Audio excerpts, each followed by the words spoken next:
is band night at Lakota East. We welcome to the field the 8th grade band members from both Liberty and Hopewell Junior Schools to perform with us during this pregame.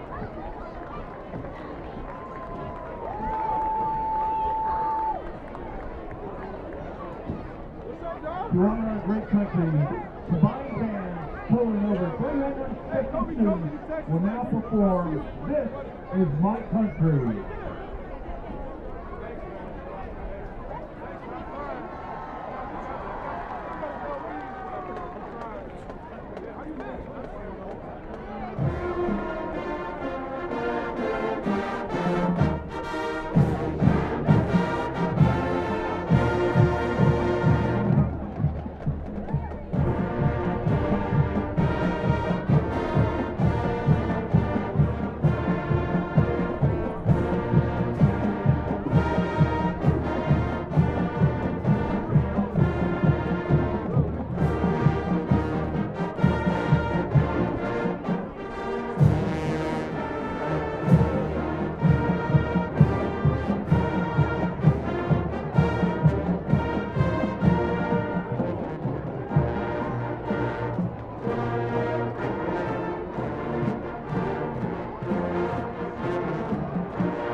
Welcome everyone. At this time, we'd like to introduce tonight's honorary captain.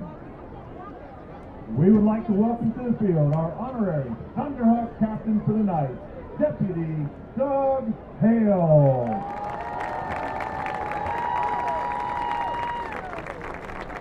He is joined by his wife, Paula Hale, and family.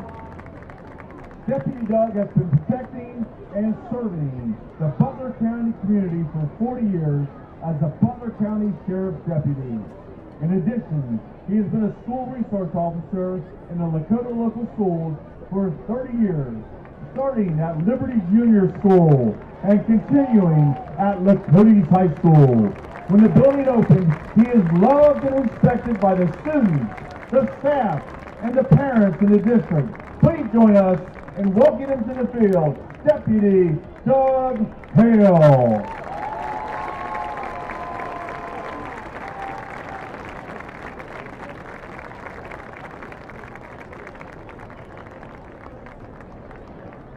Thank you for coming out. At this time, we ask you to please get on your feet, get loud, and enjoy the pregame entry brought to you by Punt Sports Grill. For all your pre- and post-game festivities, visit Punt Sports Grill. Our Hawk Flight tonight is provided by Midwest Falconry in promotion of the sport of falconry and the conservation of all birds of prey. And don't shoot the hawks!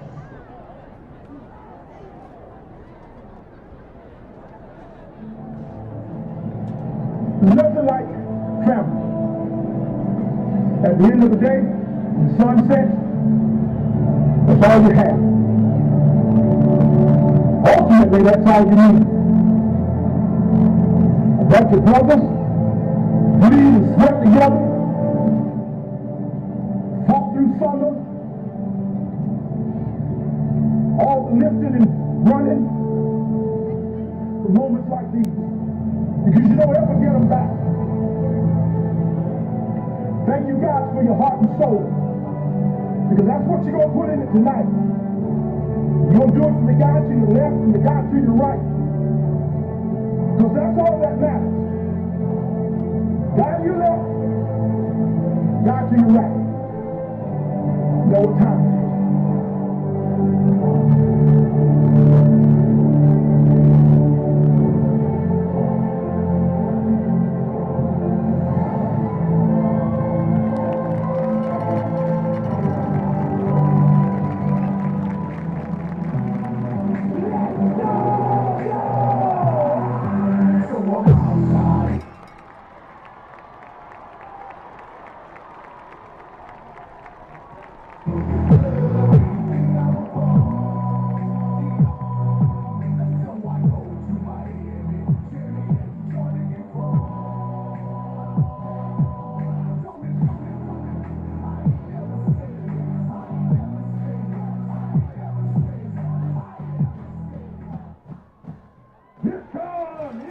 Lakota East Thunderhawks.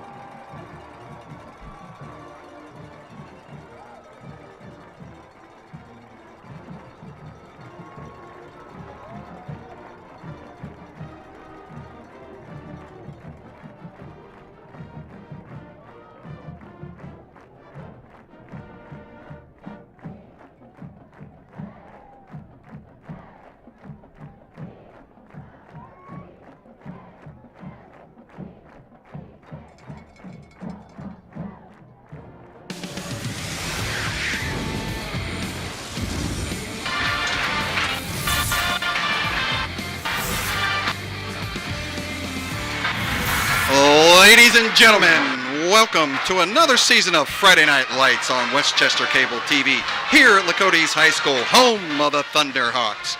Tonight in the Hawks Nest, we have a conference opener between your Lakota East Thunderhawks and the Mason Comets. I'm Dave Royce with my partner in the booth for another season, Ken Yablonsky. Great to be back with you, Ken. So what are we going to see tonight between these two teams?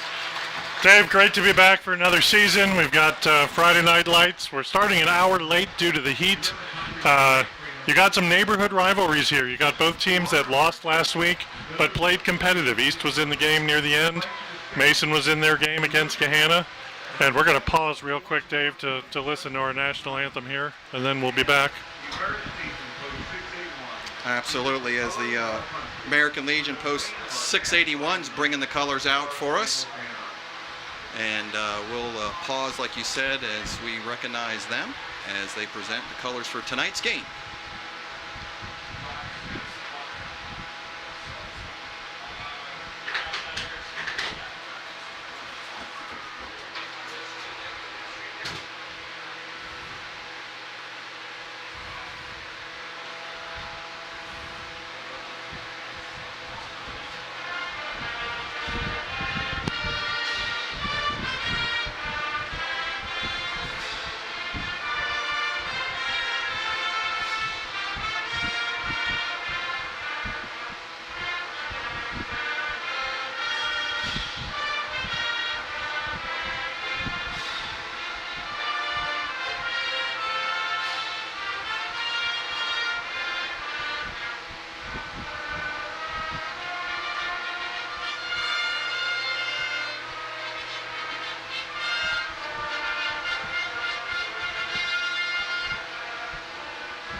All right, as we get back here in the pregame, you see the crowd is here, Ken. Student section's wearing the red, white, and blue here for the conference opener. upon Labor Day weekend here. Got a nice crowd. As you mentioned, we're starting a little late tonight because of the heat, but boy, the clouds have come in. The sun went down, and it's cooled off really quick, and I'm sure the players are going to like that. Yeah, that turf temperature would have been brutal had they started at the 7 o'clock time. Fox 19 News was here bright and early this morning at sunrise. They had segments at 7:15 and 8:15 and 8:45 and 9:15, and I know that senior class, which your daughter's a part of, was hyped up. They were amped up. They were into it. They were in the student section before school started. Fox visited some classrooms and just got East in the right mindset to play this Mason team tonight. A lot of energy here tonight. It's always a rivalry between East and Mason, just right up the road here on Tylersville. Both sides are going to be well represented. Like you said, though, both coming off losses. Mason's looked a little dismal out there. East had plenty of opportunities last week. Tried to drive there at the end to get things close. And right there at the end of the fourth quarter at 5:30 left, they had a touchdown pass that brought it to 21-24. But the defense just couldn't stop that Centerville Elks machine, and they just marched right down and put the ball back in the end zone and kind of broke the Thunderhawks back. But a lot of glimmer of hope, there throughout the game last week. Yeah, Dave, both teams played their non-conference game. In the GMC, they get one non-conference game, and you try and schedule a tough opponent to make you ready for this conference matchups. Interesting, Mason and East played the last game of the GMC season last year. Mason winning 24-0 in a rain-soaked battle across the road down in Tylersville. Yep. And this year they play the first GMC game. East losing, like you said, 31-21 to Centerville last week, and Mason losing 24-10 against Gahanna Lincoln. Sat in that rainy game and watched that one, so no rain here tonight, that's for sure. And we talked about some of the stuff last week, a lot of glimmer hope. Both programs didn't run the ball very well at all. Big boost tonight for the Thunderhawks. They're getting their main running back. Ryder Hook should be showing up here after injury. So hopefully that helps balance out that offense and let Jamison have some options back there in the backfield. So as Mason kicks off there, you saw the ball go out of the back of the end zone. Hawks will be on offense to start off. Last week, penalties hurt them. They had 9 penalties for 92 yards, I believe. When you give your opponent a full football field of territory, that's hard to come by. Jamison Kitna here under center, dynamic passer. Strong arm, 297 yards last week. Like I said, that running game wasn't there, so Jamison had to do things with his arm. And we'll see what they come out with this week as we get ready to start. Friday Night Lights on the first play goes off to the right-hand side. It's a quick handoff over to number 1. That's Zion Neal, wide receiver running the ball. He was in a slot back formation. He gets enough, almost the first down, gets about 6-7 yards on the carry. Zion breaks a couple tackles here. Ken, you'll see the replay coming up. Yeah, see right in his gut there, and he just goes off the right side, breaks the tackle there, spins away, keeps the feet moving, gets some extra yards on that carry. You mentioned penalties. Penalties was a big thing last week. The other Achilles heel for the Thunderhawks was special teams. Just killed them. They had some miscues on special teams with a blocked field goal, some short kicks, a muffed punt on their end that led to Elks touchdown. So, hopefully they can get those things cleaned up this week with Coach Kitna and get that out of their system, first game of the season, and see a big difference here tonight because it really counts in conference play. Second down, inside handoff to Chauncey Peck. Peck gets about 2, brings up 3rd and 2 for the Hawks. Kitna, one man in the backfield there. I believe that's Peck. Peck still in the backfield, still haven't seen Ryder Hook. We heard he's back, so maybe they're going to ease him in. That's a Kitna's straight draw by Kitna. And Jamison's going to get enough for the first down and move the chains. Yeah, good power running behind that O-line. Does a nice job. A lot of just finding the hole there. You see good up front blocking by 70 and 72, 70 pulling there. That was Merrick McDonald and Caleb Bauer with the blocks, and that brings the Hawks first down, maintaining good field position and good clock time of possession there. 3 plays and a first down for the Hawks. Jamison back there with the naked backfield. Nobody there. He looks down, throws the ball quick down to number 2. Big grab as he goes up the ladder to grab that one at about the 38-yard line. Finds his target, Derek Williams, there, and Williams, nice hands here. We're going to see this again. Kitna just back in the pocket, and see Williams just pull this in. He's guarded pretty well by the Mason defender. He turns around for it and just looks it into his hands. Absolutely, Ken. He gets behind that defender. That's the cardinal mistake. Something also East needs to clean up a little bit. We'll talk about that later on defense. But, boy, when that receiver can get behind the running back, there goes Ryder Hook, and he finds a hole and gets up through and gets another first down. So I love this kid. He came in last year mid-season as a sophomore and really lit it up. And Ryder Hook, there he is, number 24, back in the game after coming off an injury. I think he on his shoulder there. Had a shoulder injury in the offseason or right at the beginning of practice there, but burst of speed, gets enough for the first down.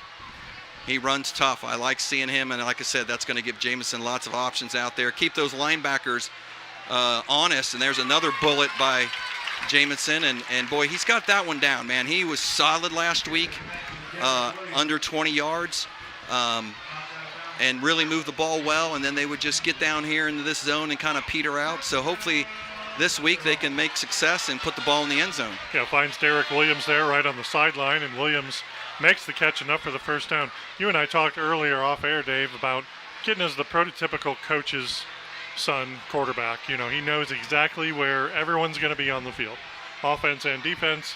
He reads defense as well, and just puts the ball right in his receiver's hands. There he is, empty backfield. Empty backfield, goes into the corner looking for Zion Neal again. That was his favorite target last week, and he and Zion hooked up 6 or 8 times last week. And Zion with that big play. First incompletion, stops the clock for the first time in this game. We're going to watch this again here. Kitna has plenty of time. His line's doing a great job blocking. Oh, that was the previous play. Williams catch right on the outside. You see when Jamison steps forward with that, man, he's pretty lethal and hits him right in the numbers. So as long as the O-line gives him time and he doesn't have to throw off that back foot. Now number 17 has the ball going off the right-hand side, finds a little bit of room, and it's going to be a touchdown, Thunderhawks. Chauncey Peck from the pitch from Kitna right to the right corner of the end zone for 6. That's the way to start it off, Ken. I mean, that's good balance. We saw some runs. We saw some throws. Opens up that offense and gets the defense thinking. And we'll see right here, like you said, just a nice pitch to the outside, and Peck has a lot of running room there. Makes a great move on number 3 for the Comets. Untouched. And that was Jordan for the linebacker for the Comets. Gets juked there. Now the place kick is going to be number 83. That's Tyler Gruber, and it looked like a bad snap. Gruber puts it up and through. He did get it in. So on that first drive, that's the way to come out and answer in conference play at home is a big drive. The guys are mugging 17 down there on the sidelines, loving it. And that's Friday Night Lights at its best. Clancy Peck. Exactly how the Thunderhawks wanted to start this GMC season off. Good blocking, good running, good cuts, accurate throws, no mistakes, no penalties. We're going to watch this touchdown again here. Here's the pitch to Peck, and Peck just makes one cut, makes 2 cuts, untouched there. Great blocking. Nice block by the tight end, P.J. McFarland. Yep, great block. And then Big 72 is out there in front of him. You can see coming into your living room right there. Big 72 clearing the way, and he just runs right off of him and goes right scampering into that corner for a touchdown. So, you know, like I said, rushing yards, they had 46 for the whole game last week. They may have more than half of that just in that first drive. And the Hawks sideline is pumped up there. Helmets in the air. A.J. Fitzsimmons into kickoff, true freshman. I guess they're all true freshmen in high school, but he is a freshman kicker there and getting some experience at the varsity level. He's set to kick. Hits a knuckleball down inside the 5-yard line. The Comets will take it, bringing it upfield. One missed tackle there, and the Hawks will throw him down right about the 21-yard line. So not bad for special teams so far. We got a PAT in, a good kick, and the freshman started out last week, Ken. He was a little slow. He got better as the game went on. He had that blocked field goal that I was talking about earlier in the special teams, but he gets a good foot in that one. Good kick, good coverage. Karchen Schroyer and Cohen Reap were in on the tackle there. Slowed down a little bit by 88 Logan Kallenbach. And there's a good shot of Coach Kittner there. He was jumping, jump high-fiving with the guys as they were coming off the field on that touchdown, so he looked pretty happy with that first drive. Now let's see what the defense can do here and shut down the Comets. And there's a quick tackle by number 9, looks like. So turn our attention to the Mason Comets here. Cruz. Ashton Sheaf in at quarterback. He's their senior quarterback, and he throws it outside to 10. Braden Dunn, who makes the catch, and it's Connor. just 1 yard, so good defensive play by the Hawks. Connor Cruz up from that safety position, making a good stop. So Levin's in the shotgun again.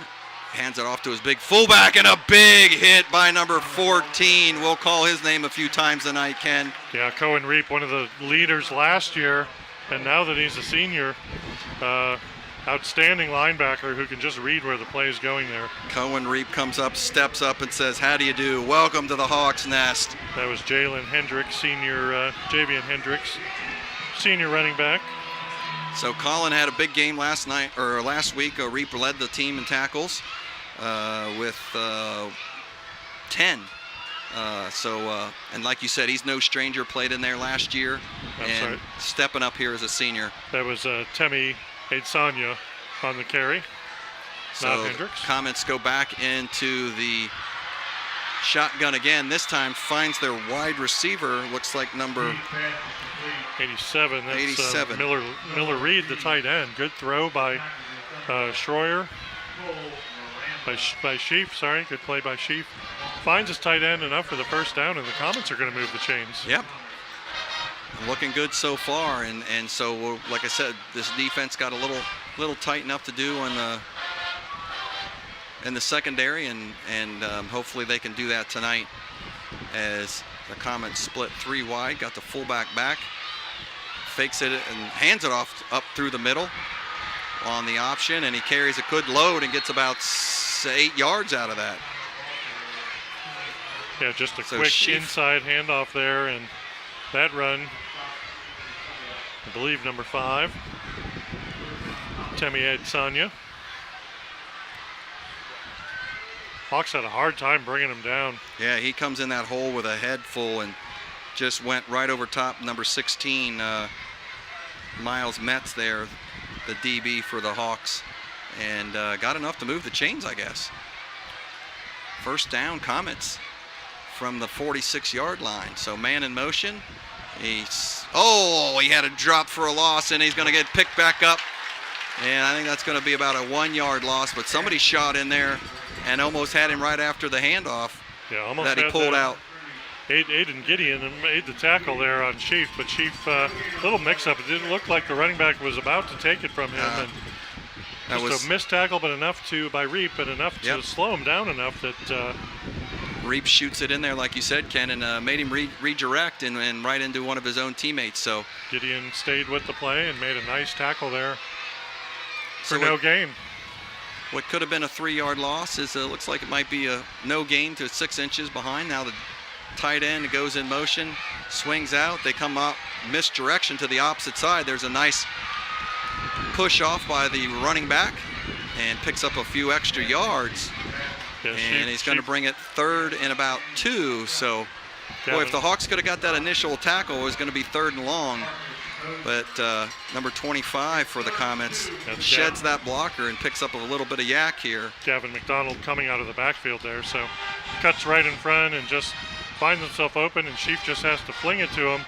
Missed tackle there, and McDaniel gets 8. So 3rd and short for Mason, 3rd and call it 2. So instead of about 3rd and 7, it's going to be 3rd and 2. Comets line up, hands it off up the middle, and the Hawks hold tight.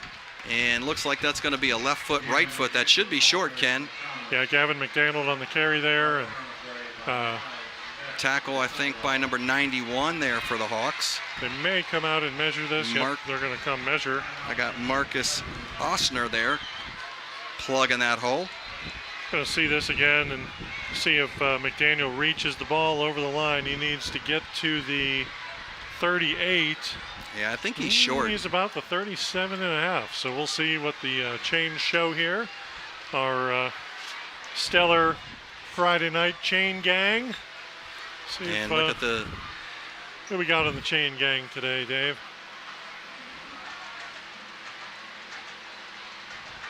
Those guys strictly volunteers there.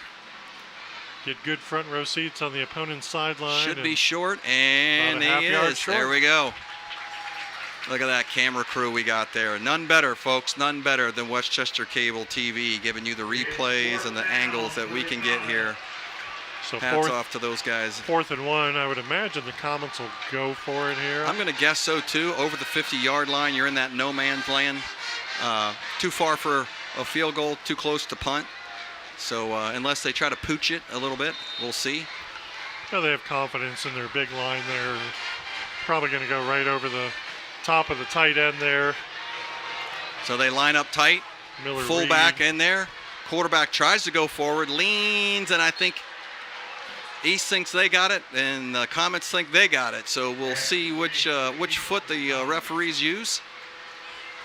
If it's a left foot, it's going to be a short. If it's a right foot, it's going to be a first down. Yep, and first down Comets. First down Comets. You know, all they needed was half a yard, Yeah. so obviously they're going to go for it there.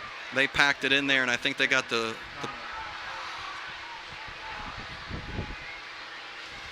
push here. You'll see, Ken. They brought all the big guys in, and they get the this was the play before where it came up third. There you go. There's the push tush into the first down. So there's a loose ball there, and that's going to be an incomplete forward pass. Woo! Yeah, he definitely had the arm motion going to the north there. Lucky break for the Comets there, as Colin Reap was right there to scoop that up, and he was clear sailing down that right-hand side. So there he is, Ken. That's that's a backwards pass. Well, that was by an inch. Yeah. So 2nd and 10, incomplete pass. No Good look, no guys. arguments from either side. Yeah, that was close, but good look. Great camera work, guys. Thanks. So Comets keep it, and there's going to be a big hit by number 53 by the Hawks. Yeah, McDaniel nowhere 55, to go there. Parker Elam. Parker Elam just chucks him to the ground there.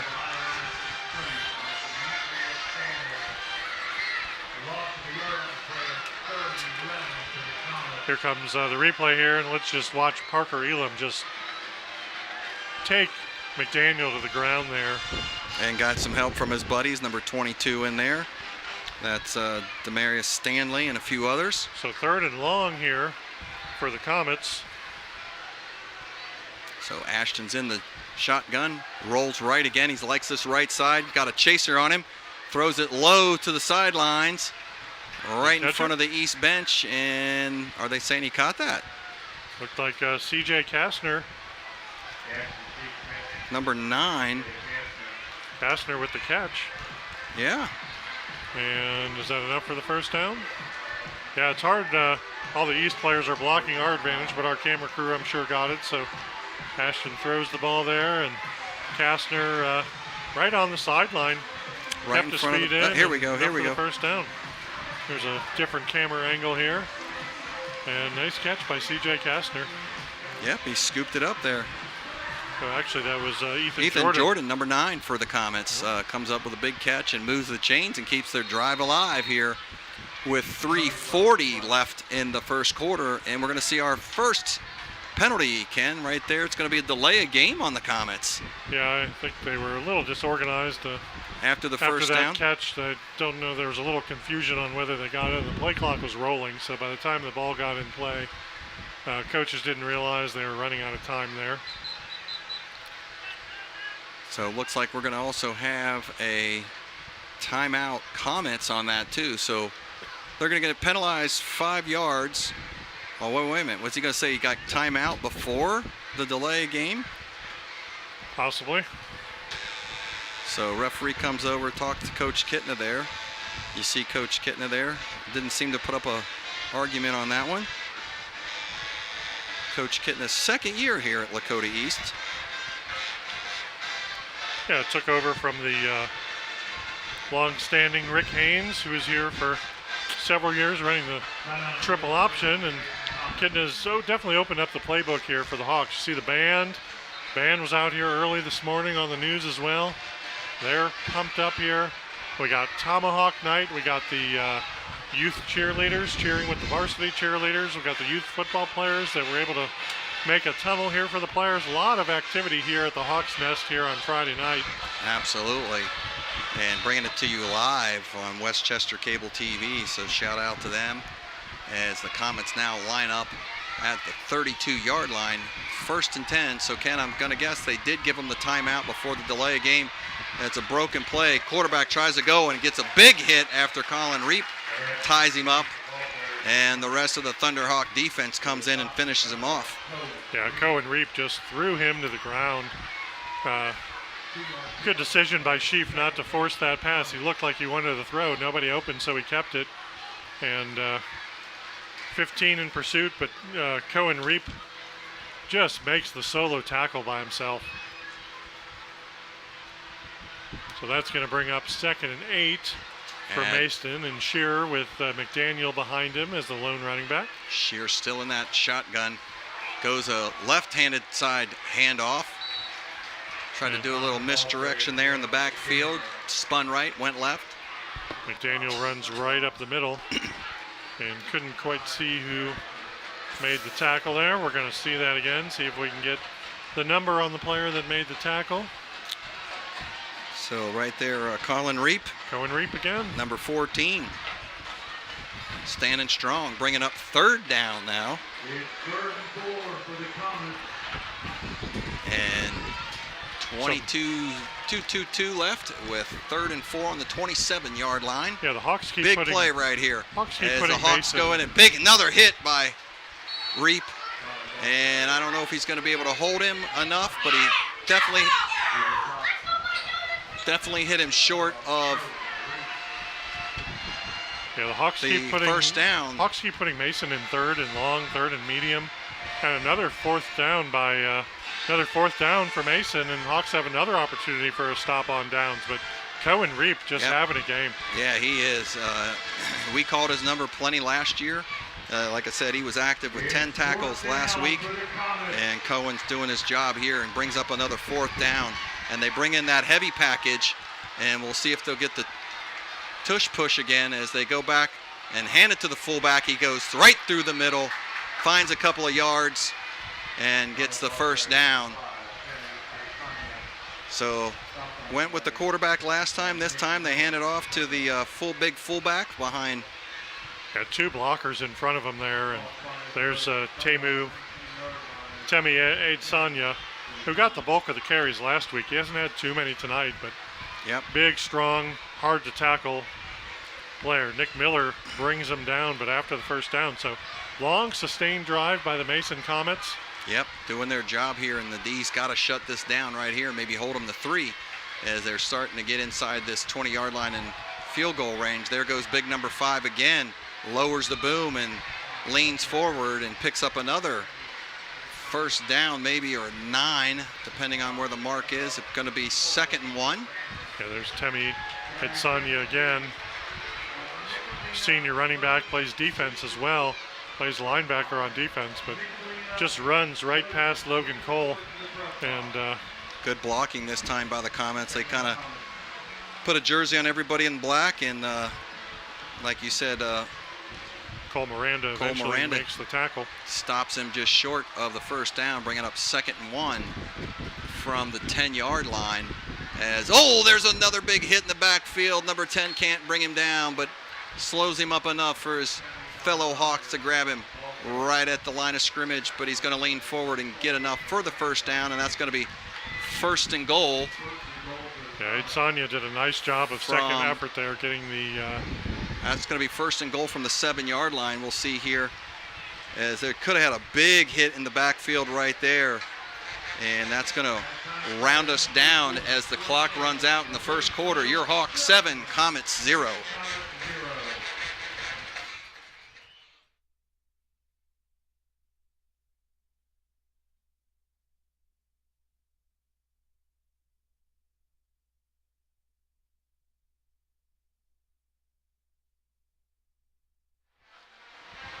Ladies and gentlemen, welcome back to the Hawks Nest as we just finished the first quarter here, Ken, 7-0. The Hawks started off with a good sustained drive, put it in the end zone. They kick off to the Comets, and they've controlled the ball the rest of the first quarter. Yeah, Comets have had the ball for almost going on 9 minutes here. Just enough to get the first downs each time. Close knocking on the door here at the 9-yard line. Hawks scored relatively quickly, maybe 10, 12 plays in. Kidna did a nice job driving the Hawks down the field. But Mason, behind the running of Temi Sanya, has done a good job. Asanya's been doing it, and the arm of the quarterback, he's hit a few key passes, right, and moved the chains. But this last part inside about the 30, 35-yard line, Asanya's been doing it. Number 5 looked like he moved a little early there, and look who steps in and hits him again. Cohen Reap all over the place. He is. Mason's having a hard time blocking him right now. Middle linebacker position and just coming up to the line and wrapping up and finishing tackles too, which is key. You know, being in the right spot's one thing, but if you could finish the tackle, that's another. And he's just untouched, Ken. He just goes in there and eats it up. Slams Sanya to the ground. Aiden Gideon had that opportunity on the play before. He shot that gap, got in there deep in the backfield, and couldn't bring him down, which led to the 1st and goal. So now 2nd and 10 from the 10. So that's a good size loss by the Comets as Ashton rolls right, throws the ball over the head of his tight end, number 46, to Niehaus. See Niehaus there, the tight end for the Comets. Yeah, that was his first target of the night. And Sheaf rolls out to the right side, and he was open, and they just missed him. I'm impressed by the Hawks defense here, Dave. Yeah. I'm going to jinx it here, but this game has been mistake-free so far. Yep. 0 penalties, and good coverage there by Miles Metz. Great shot there from 3rd and goal from the 10 for the Comets. Ashton is in that shotgun again for the Comets. Looks back, doesn't look at his running back at all. He's going to keep it now. And there's another broken tackle. And boy, if we can get these first hits down, the Comets wouldn't be doing much, but all this extra yardage after the initial hit. And that's going to bring up 4th down. Short, you see here he drops back, nothing going. Had good coverage. His receiver, I think, fell down, and Carson Schroeder there had an opportunity. Cole Miranda comes up and makes the tackle. It's a kicking attempt by Mason. Max Google, the junior kicker, is going to attempt 3 points for Mason. About 21-yard field goal from where he's standing, about the 11-yard line. Very short approach to the ball, and he's going to get it up through the middle for 3 by the Comets, and that brings it to 7-3 at 10:25 left here in the 2nd quarter. So, and that's a victory for the Hawks there to hold Mason to 3, because Mason driving, and got down 1st and goal at the 9, but some nice defensive stands, and that's a big reason right there. Cohen Reap, he's not even winded, Dave. Yeah. So let's see our student section. Got the red, white, and blue down there. Patriotic there, Dave. We got to witness Deputy Doug Hale being the honorary captain. Speaking of patriotic and people that have been around the Lakota school system, giving his heart and soul to Lakota as a school resource officer and just advocate for all these players over the years. Deputy Doug Hale and his family were honored, and incredible class act. Yep, absolutely. Amazing love to see that. You know, we usually give a quick shout out to all those first responders and military out there protecting us as we can sit here and have fun on a Friday night safely here in the Liberty Township. Friday Night Lights, and that goes on all over this city tonight, from Cincinnati to Dayton, Columbus, from East Coast to West Coast. A lot of first responders and folks working out there these games and keeping kids safe. But yeah, great recognition to Deputy Doug Hale today. So Hawks going to get the ball for the 2nd time tonight. They did not have opportunity to run it back the first time, and this time they do.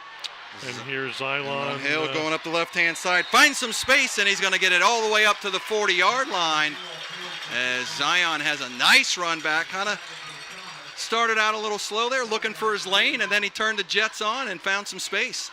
Yeah, just a player with a lot of speed. What they call burst speed.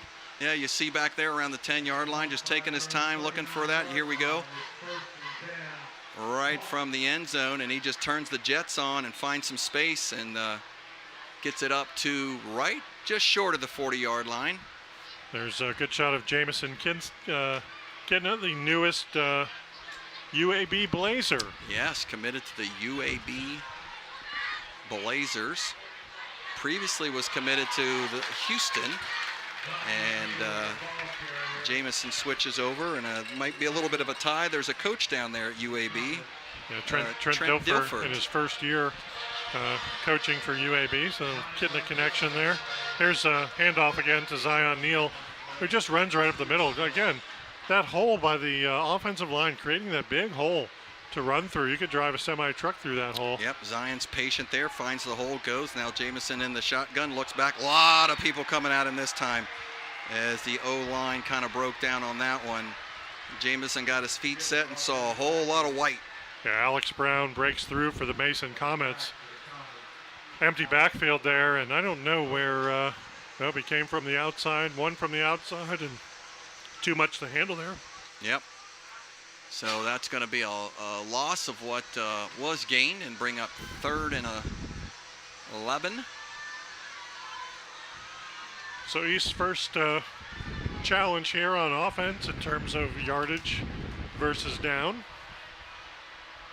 Good decision, Dave, to move this game back an hour. It's really cooled off and feels absolutely pleasant here. There's a pass to Neal. Bullet over and looked like Zion just out of his hands. Yep.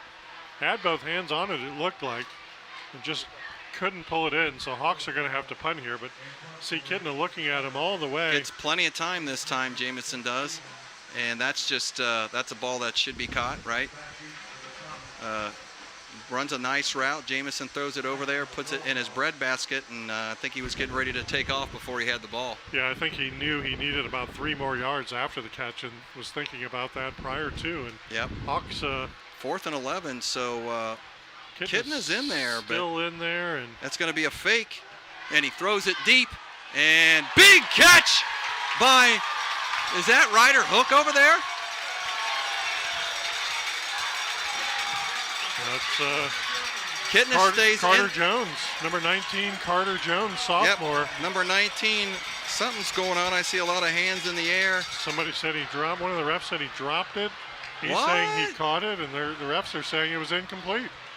I don't know. We'll have to get the replay there. Kidna's out on the field. Coach Kidna, that is. And we'll see the replay here is you see Jamison there, and the punter acts like it goes over his head. He just tosses one up and lets him run underneath it. And that's a catch. I don't see that ball come out. Yeah, both hands underneath. Wow. I think it catches the referees by surprise and catch. That ball never comes out. His arm's underneath it. You know, they're saying that the ground aided in the catch. I don't think so. Great. Look at it. Look where his hand is around the ball. That's a bad break for the Hawks. Great camera work by our crew. Great camera work and replay. Thanks, guys. You know, that's what they were saying, is that the ground helped in the catch there. So Hawks are going to have to step up on defense, and Cohen Reap tackles McDaniel on first down. I'm usually good about the refs, but he was way out of position running up the sidelines to be able to come up with that call. I think a kid who makes a play like that and is holding on, controlling the ball, and you don't know, I think you give him the benefit of the doubt. Going to see if we can see that again here. You watch Kidna. We're going to slow it down here, I think, as he gets both hands on it there. He's down right there. Can't tell if the ground aided.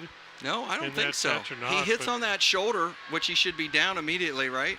And then rolls over. I think he keeps control of that. Now the Comets come up with a big play here and catch the defense. Ball's loose, and the Hawks are going to say they got it.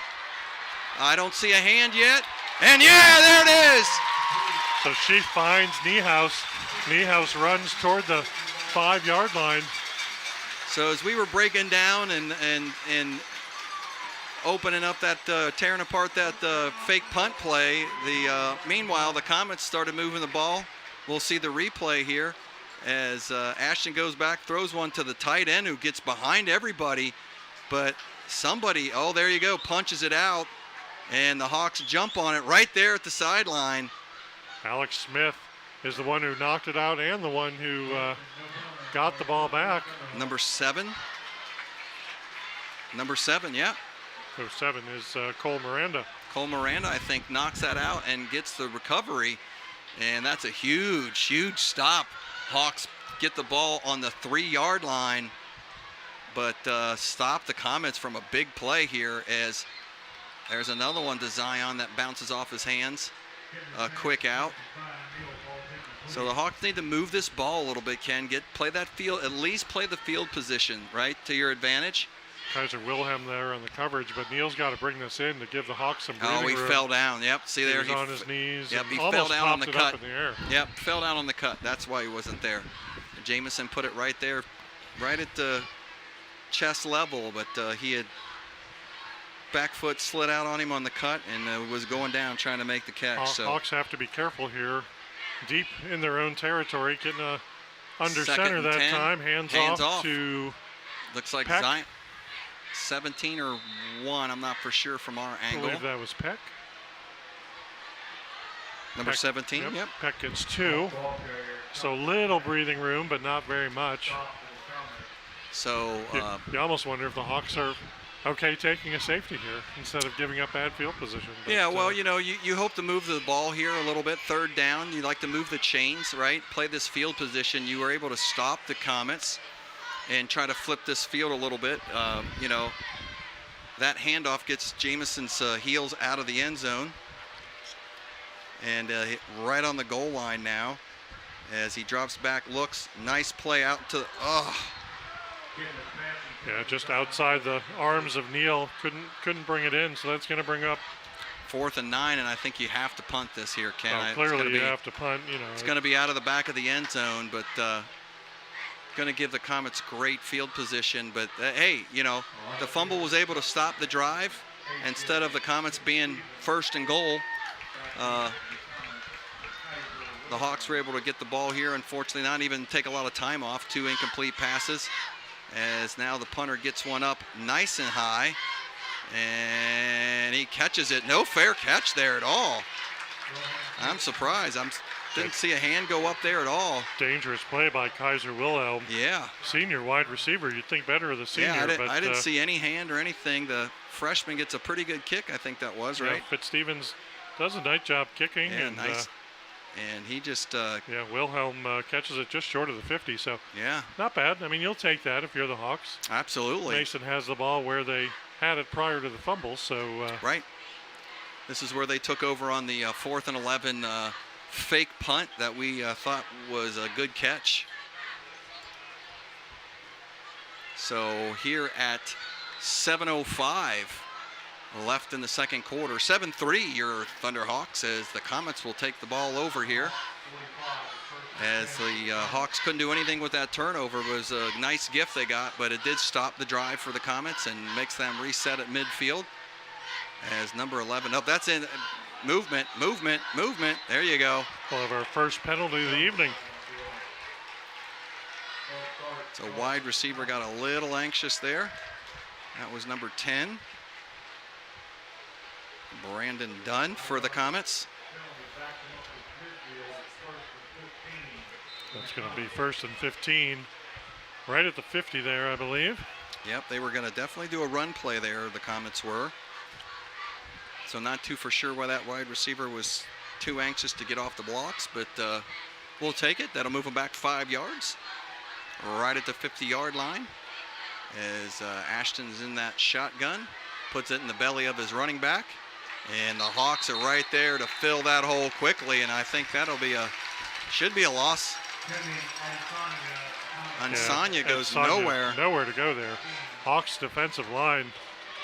3 players making the gang tackle there. And Ansanya goes right into the middle there. Number 22, 55 for the Hawks. Yep, Parker Elam, Demetrius Stanley right there.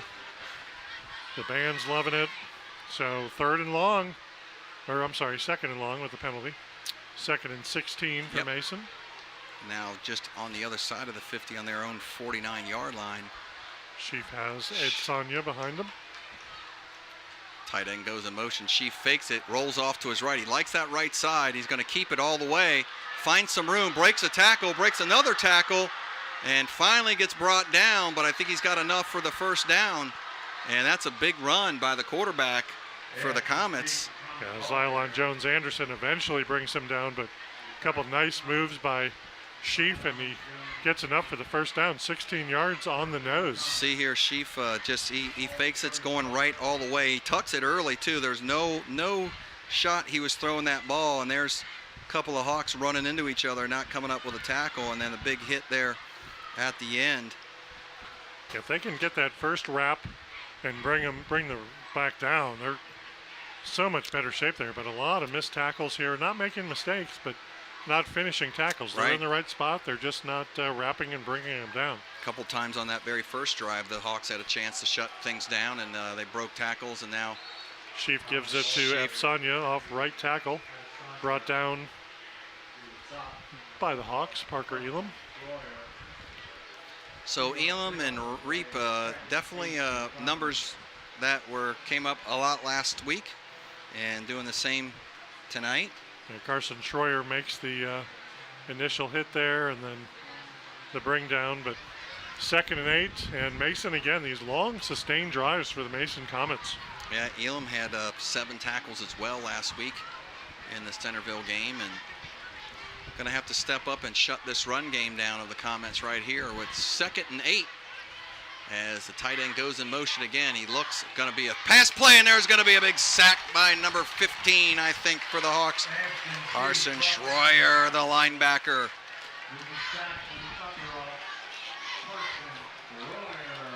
Yeah, he's had some good plays. He hasn't gotten credit for many of the tackles, but he has his hand in the right place all the time, and that time he gets through the offensive line. We're going to see if he just gets untouched. Blows by him. Tight end was trying to, there's a guard rolling out there, pulling, and 59, Braden Pfeffer grabbed his head. You knew he missed the block there. He missed the block. It's a big drop. Now, can the Hawks hold him at 3rd and 12? And they're not in field goal range either. So there's Aid Sonia. Sonia keeps it again with the quarterback keeper, and he goes off that right side. He likes that right side. I'm just waiting for the defense to key in. He loves to roll right, go right. Every single time, so it's a good fake. He had me on that. I thought Aid Sonia had the ball, but he put it in the belly and pulled it back out and took off. Sheaf kept it, and here's another 4th down by the Hawks. We're going to watch this again, and Sheaf just keeps it, rolls out. Tackle made by Cole Miranda, who's had a great game, and Hawks finding themselves again with the potential 4th down stop to get the ball turned over on downs. Sheaf up underneath somebody jumped. He was up underneath center, which has been rare tonight, other than those 4th and 1, 4th and 6 inches there. It's the only times that we've seen him up underneath the center, and he gets up underneath there and barks a little bit and gets his own. Oh, they call that on the Hawks? Yeah, he didn't move. I saw a white jersey jump. Yep, they're saying that the end held firm there, and penalty was on the Hawks there. Oh, yeah. Yep, did a good job. Looks like that's what he was trying to do up underneath center there. A couple of barks, couple of arm jerks, and got the left defensive end to go. Now he's looking right, pulls it down, finds a little bit of space up through the middle, scampers for about 7 or 8 yards, and keeping this drive alive. And the Hawks really need to shut this door down right here, Ken, and try to keep the Comets out of the end zone, and maybe too far for a field goal. You'll see here. Yeah, Chiefs finding some success just keeping the ball himself, making good decisions, not forcing the pass into coverage, keeping it and scampering for 3, 4, 5, 6 yards each time. He's definitely probably their leading rusher, and the rest has been with his arms. So 2:25 and counting here. 2nd and 4. And just when the Hawks get that stop, boy, they just can't close the door here and finish it off. That time he does give to Aid Sonia. And big scrum going there. Plethora of Hawks there. Not sure if he got enough for the first down. Tackle eventually made by Marcus Osner. So he just we'll goes see, right off that keeps right. his feet moving. He's going to be just short, Dave, a yard short. Right-hand side, all those big linemen pushing forward, and picks up about an extra 3 yards out of that. Yeah, Sonya's a big fella. And those linemen were helped pushing. This should be 3rd and about 4 instead of 3rd and 1. And there he is back up underneath center. Got the big package in there, the jumbo package, and the quarterback's going to keep it, go off the left-hand side. And now I hear whistles. Enzo Tectiana thought he took the ball away from the carry, but I believe the first down was made before that, and they called the back down. So he's up underneath center, just finds that little sliver and gets in there quick, drops the ball, but I guess they're saying forward progress was done. And it seemed as though they blew the whistle there. So 1st and 10 from the 13, only a minute 15 left in this quarter. Mason has just dominated the time of possession. Yep. And that was a little bit last week. Centerville really had the ball a lot, especially in the first half. Hand off to Aid Sonia, goes off the left side and goes nowhere. Gets 1 yard. Ended the game just a little bit ahead, where the Hawks kind of came back in the second half and controlled. But in that first half, the Centerville definitely was the dominant holder of the ball. So now here at 51 seconds, we get a timeout. Coach Kastner wants to make sure everybody's on that same page. Mason was the one that took the timeout. So there you see should Coach be their Kastner. Second. And so they still got 1 left, Ken, with 51 seconds here. It's 2nd and 8. So if the Hawks can get a stop, you know, on a run, force Mason to kind of hurry things up, maybe make a mistake here. But they're definitely in field goal range, sitting at the 11-yard line. So we're looking at maybe 7-6, and just hoping we can keep them out of the end zone and not make this 10-7 and let them have that momentum going into the locker room. Yeah, the Hawks defense has been in the right spot. Reap has finished the job. He's made great tackles, keeping Mason out of the end zone. Needs a couple of his teammates to make that first tackle, right? That where Comets have broken a couple of tackles and either got the extra yardage to make it a short yardage next down or a first down. So here we'll break the huddle. Very clean first half. 1 penalty on each team only for a team that got penalized a lot last week. So Shear has, not sure who that's in the backfield. That's Aid Sonia. In the shotgun. Hands it off to him this time. Nothing going on that right side. As number 9, number 28 maybe, I'm not for sure, was over there. You see the tight end go in motion. Straight up run. And a lot of penetration there by the Hawks as they come right back. And quick snap, and East is looking for the run as all kinds of Hawks are in there. 16, 55, Elam. Yep, Miles Metz, Elam. Schroyer. That was such a quick snap by Mason. I think they tried to catch the Hawks. They caught me off guard, but they tried to catch the D-line off guard there. And Hawks are going to take a timeout now with 4th and 8. 4th and 8. Mason kick another field goal here. 24 seconds left to go. I don't know. You know, you're on the roads, conference play. Do you take points? I say take points. Go in here 7-6 if I were the Comets, but you know, maybe they're going to get greedy here and try to get 7, and hopefully the Hawks can keep them out of the end zone, and that would be a boost for them, right? That gives them the momentum with a big stop here right before the half. So while Mason comes back to the line here, we want to thank Westchester Cable. You can now download the Westchester TV app and watch the game streaming that way. You can watch on YouTube, Roku, Fire Stick. So love our viewers here, and close to 100 viewers live, and then we can always stream it back later. So a field goal attempt there by Comets are definitely going to set up for the field goal, number Mason. 86. Google again. Google was good from about this distance. He's got a very short approach. Watch this, Ken. Very short approach. He's only 1 step and bang, and he gets a good foot in it, and he's going to put it up through the middle and get 3. And that's, you know, I said take points on the road. So 7-6 looks a whole lot better than 7-3, and you get something positive out of that long drive if you're the Comets. Hawks got to be happy they kept him out of the end zone, right? Hawks got to be thrilled with their defensive performance right now. Yep. You know, they're stopping the 3rd and short and the 4th and short. They're putting Mason in opportunities, 3rd and medium, 4th and medium, and really taking their offense out of the game there. So bad break there on that. job. Bad break on the offsides, right? That was going to be a tough play for the Comets to make on that conversion and 4th down and got the freebie. But other than that, the Hawks have done pretty well. The one time the receiver got behind them, the tight end there, then they got the punch out and got the fumble down on the 3-yard line. Didn't do anything with that turnover, but it did stop that drive and kept them out of the end zone. So anytime you can keep points off the board is a good thing. So now with the potential long pass strike with Mason Comets, do you just take a knee and go into halftime happy being up 1, or do you take a chance downfield? I don't know. I know what the Hawks would have done years ago.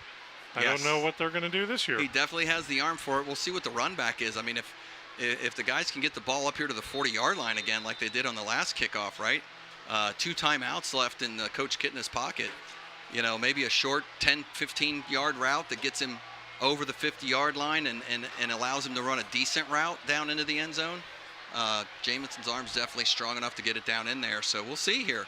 They had the long 76-yard touchdown last week against Centerville, where they found Zion Neal wide open. So here's a little pooch kick. That's interesting. That's going to be interesting, and I'm not too for sure why we just covered that up, but we'll take the ball at the 31-yard line. Nobody was really around him, but I like the safe play. Right? Make sure you got possession, but, well, I think he could have scooped that up and moved the ball forward about 8-10 yards. Well, I think you're taught as a sophomore Absolutely. there just to Cover protect the the ball. ball and not take any chances there. So never get in trouble by keeping possession, right? See what happens with the Hawks. Taking a knee, or we go in for a couple passes downfield here, 2-minute drill. It looks like the wide receivers are out there. I see trip split right. One receiver on the top side. So I think, Ken, you're got a little discussion here by the referees. Not too for sure what this is about, but I like taking the chance here. You know, if you throw long and they intercept it, they haven't proven that they can get downfield in 20 seconds there. So why not take a chance? Why not see if you can get somebody to break wide open, maybe get a penalty called downfield, maybe pass interference? I'd like to see that little, 15 to 20-yard pass first. Use the timeout, right? Get it up to midfield. Now a lot of things open up from there. So, I'd take some guys long and stretch the defense and throw underneath 15, 20 yards and see what happens. Jamison's got lots of targets. He spread the ball well last week to, 6 different receivers, 4 of them several times. This is a good time to drag that tight end down the middle, too, as the Hawks get the ball quick out of the end zone, up. So they kind of run a screen play there, it looked like. Yeah, inside. And get positive yardage, but inside slant there to Neal. And Hawks are not going to take a timeout Not going to use those 2 timeouts. I saw Coach Kitna waving. Let's just head to the end zone. So at the end of the half here, Lakota East Thunderhawks 7, Mason Comets 6. We'll be back for the second half.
Find your story at Metro Parks of Butler County.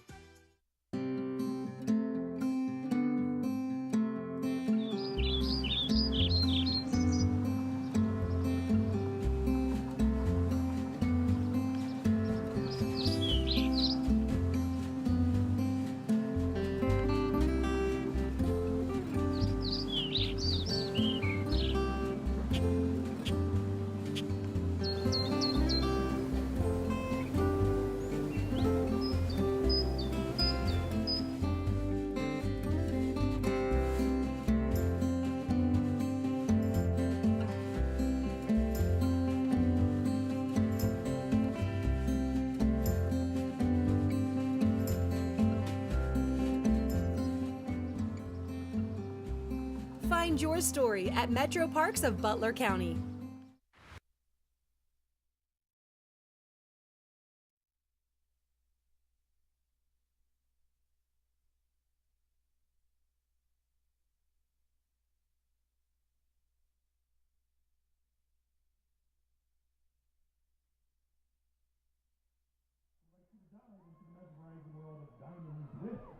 Forever.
for your Lakota East Varsity Thunderhawks.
Ladies and gentlemen, welcome back to Lakota East High School, home of the Thunderhawks here in the Hawks Nest. We got a good one in the conference opener between Lakota East Thunderhawks and the Mason Comets, 7-6.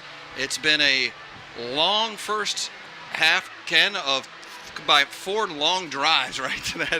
The Hawks in that first opening drive put the ball in the end zone, and the Comets come right back with a really long drive and ate up the entire rest of the first quarter. And it's been a battle out there. Yeah, the difference, Dave, is the Hawks defense has prevented the Mason Comets from reaching the end zone. They've kicked 2 field goals, so 7-6 here. So the Hawks defense in the red zone has been phenomenal. They've done a great job holding the Comets out of the end zone. They keep forcing them into 3rd and medium, 4th and 2 or 3, and their defense has done a stellar job in crunch time. Cohen Reap, amazing first half with 9 tackles according to our sheet, probably even more. Could be. He had 10 on the stat sheet last week, so he's right there at 9-10 already in the first half. And he's hitting and rapping on that first hit. The only thing the defense needs to clean up a little bit, Ken, is a couple of that first time initial hits. They're getting away and just being able to extend that ball a few yards and move the chains or to keep their drives alive, the Comets have. But like you said, the Hawks defense have kept them out of the end zone now for the whole first half after 2 long sustained drives. And that's a Hawks defense that have been on the field a lot, so that's the concern in the second half. Mason, according to the time of possession that we have in front of us, 18 minutes and 48 seconds compared to the Hawks having the ball 4 minutes and 49 seconds. So Hawks defense has been on the field quite a bit. Not sure if they're going to wear down there.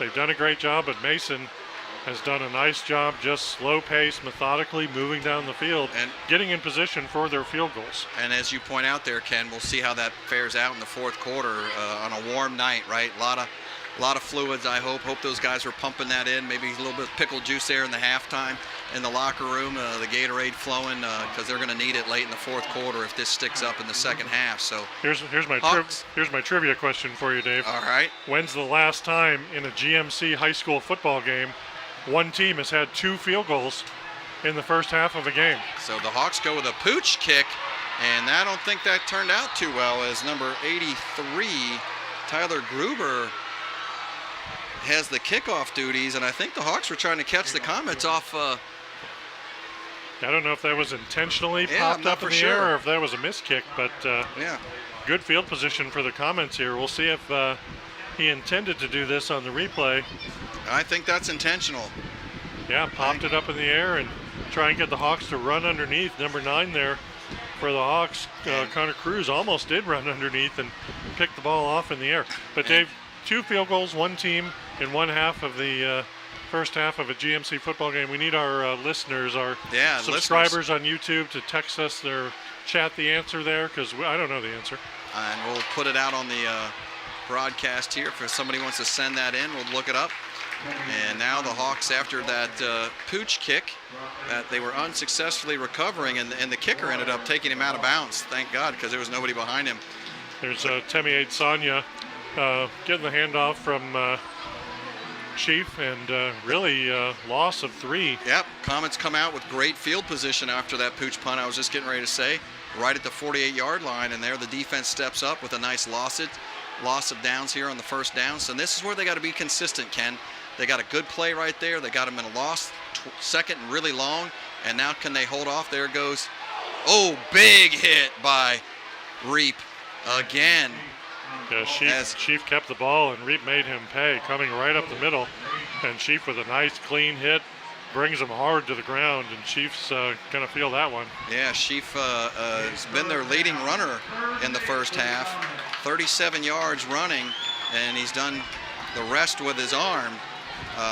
66 yards passing. We're going to watch Reap here just with a bead on the quarterback as he comes right up the middle, comes over and just hits him. So again, 3rd and medium, 3rd and 8 for Mason.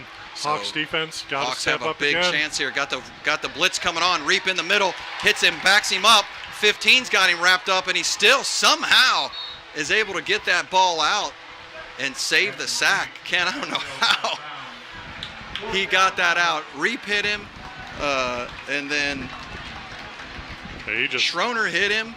flung that up in the air, and I guess he had a receiver in that area. But Reap blitzes here. He hits him, and then 15's got him wrapped up, and he's just couldn't get his arms down. And I don't see a receiver. I don't see a receiver over there. I don't see a receiver over there either. Good point. So forcing a punt for the Comets, their first punt of the night, I believe. Goes back, kicks it from his 40-yard line. Gets good a pretty punt. good foot in there. Very good punt. And it's going to take a Comet bounce for sure. Oh, he's in the end zone. He's in the end zone. Nope, he got it. No? Down at the 1 yard, 2 yard line there. 1.5 yard line. Fantastic punt by number 88, what's it? Or 16 on the punt for the Comets. Yeah, that's gets a great hang time, but I want to watch this recovery when he slides. Let's see. Kaiser Wilhelm there. Nobody touches it here, and I thought his feet. Are they going to say? They're going to say 19 touched it down, not the guy sliding into the end zone. So, bad break for the Hawks. That's again some special teams that happened last week where we let the ball get us deep into our own territory. There's a nice handoff up the left-hand side. He's going to go rumbling, stumbling down the left end. Nobody's going to get him. He may go all the way. The 20, the 15, the 10, the 5. Touchdown, Thunderhawks! Woo! 98-yard run by Chauncey Peck. Unbelievable, Dave. Unbelievable run, Ken. Hey, the offensive line busts a hole here. We're going to see this, I'm sure, after things calm down. The boys will get us a replay where I think we're going to get a little excessive partying in the end zone. And I just, worth it. High school football, my friend, on a Friday night, and you see a play like that, give the kids a break. I got to say, man, give the kids a break. That young man just ran 98 yards. Can't have a 98-yard run if you don't start at the 2. You cannot. The refs are going to talk about what to assess here in the back of the end zone, but I don't think anyone cares right now. I don't think so, too. Chauncey Peck, what a run. Touchdown, and the penalty is going to be after the play on the Hawks, and I don't think it matters to anyone there. What a run by Chauncey Peck. Yep, there's Coach Kittner way out on the field looking for an explanation, but while he gets an explanation, we'll watch the replay. Chauncey takes us in the end zone, Ken, and he actually ran about 103 yards, almost fell down there at midfield, gains his balance, and he's just looking for the end zone as Coach Kittner's getting the explanation of what transpired at the end. I think that's some type of excessive celebration, I'm guessing. I don't know. So, Dave, we had one of our viewers who just texted in and said last year West had 2 field goals against East in their game. There you go. So it wasn't as long back as I thought it would be. So Coach Kittner gets the explanation. He doesn't seem too upset, but he waves. Let's see what's going on here. He's waving the guys off the sideline here. We're trying to figure out. Haven't heard a call yet from the referees. I heard touchdown. Yeah, they definitely signaled the touchdown there. The penalty does that. I think it gets assessed on the. Oh, there's 2 flags. There's another flag way up here at the 30-yard line. See that? There's one down in the end zone, and then I got another one way up here at the 30-yard line in the middle of the field. There you go. Guys are showing that one. I'm not for sure what happened here. Touchdown. Dead ball personal foul on Mason, or no, on East. Unsportsmanlike conduct is on the celebration, I believe. So this will be assessed on the PAT.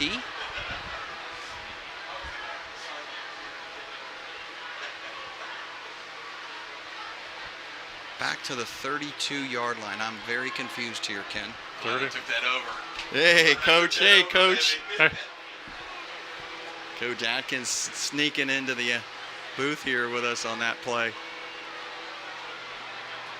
Now the Hawks have the ball. I guess this is the point after attempt from the 32-yard line. So there must have been 2 fouls, Ken. Yep. 2 15-yard penalties. So in the conversion there, Kittner just drops back and heaves it and incomplete, but yeah, not a bad idea. An untimed play. Don't make a mistake there. You're still up 7. We're going to watch this touchdown again, Dave. Here's just a handoff to Pack, and I don't know if he got touched at all.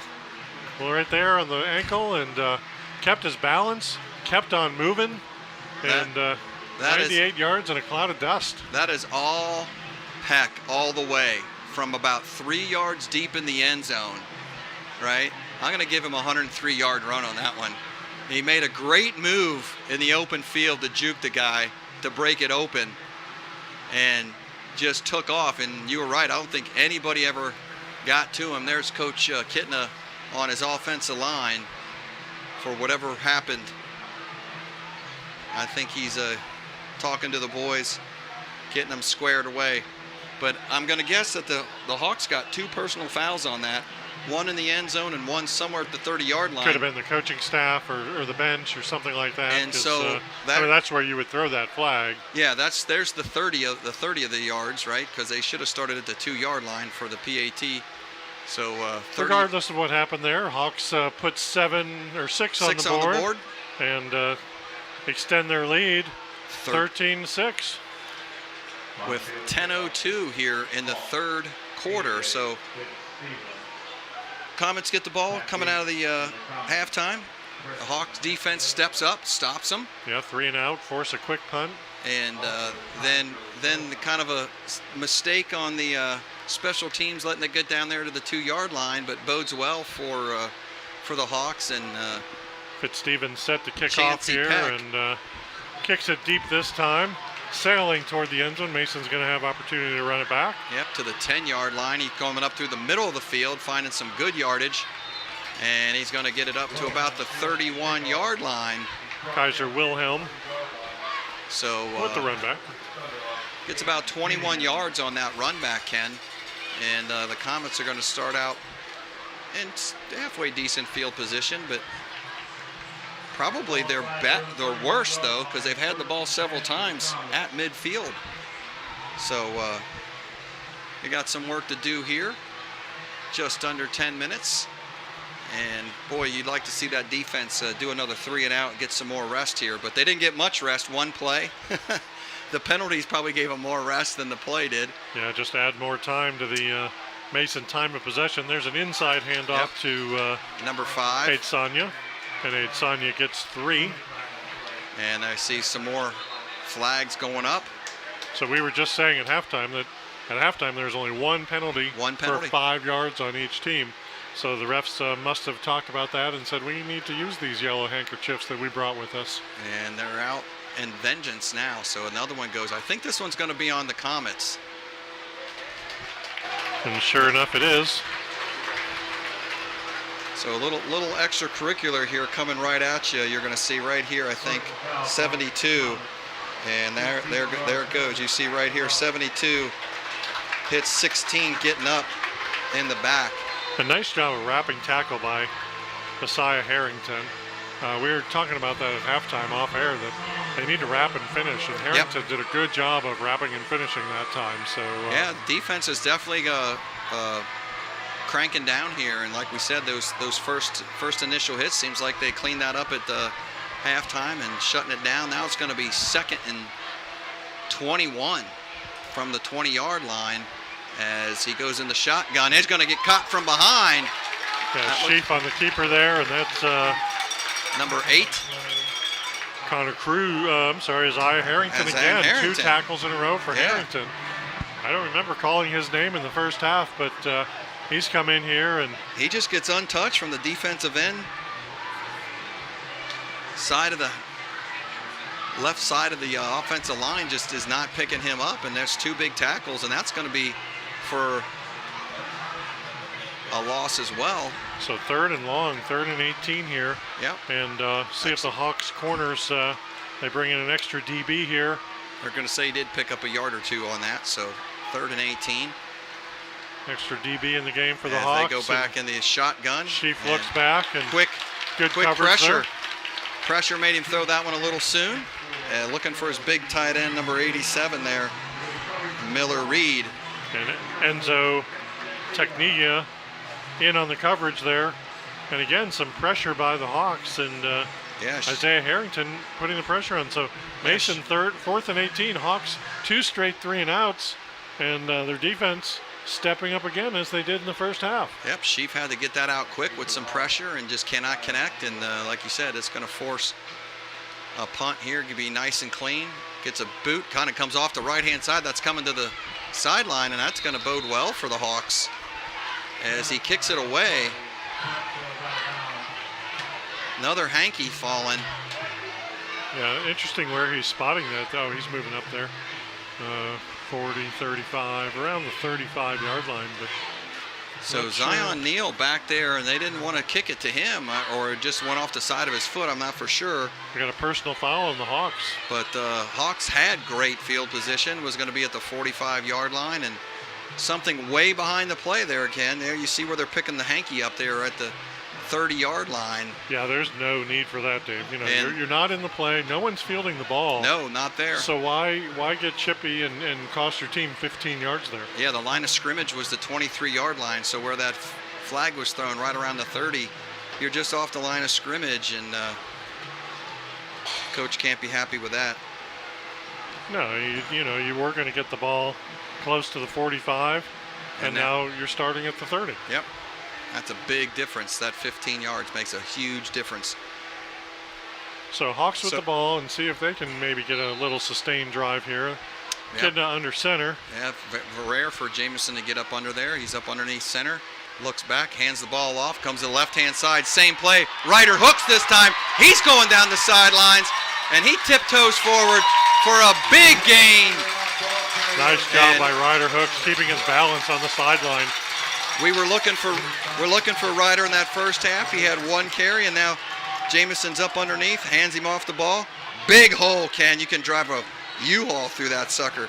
And gets hit there, but gets another 4 or 5 yards after the hit. Yeah. We don't know why Hooks only got 1. Of course, the Hawks only had 16 plays in the first half, so that explains why Hooks didn't get more than 1 carry. But nice to see him back in there, and nice explosive run. And Hawks have the ball at Mason's 35. Kitna keeps it, goes back. He's going to throw long. He's got a man open. Touchdown, Hawks. Number 5. Jaden Say. His first catch on the season. Say with the big catch. He had his man beat, Ken. And Jamison just throws it out there in center field for him to run up underneath. You're going to see here on the replay as the Hawks in 2 plays move the ball 70 yards, 35 of it on Ryder Hooks' carry.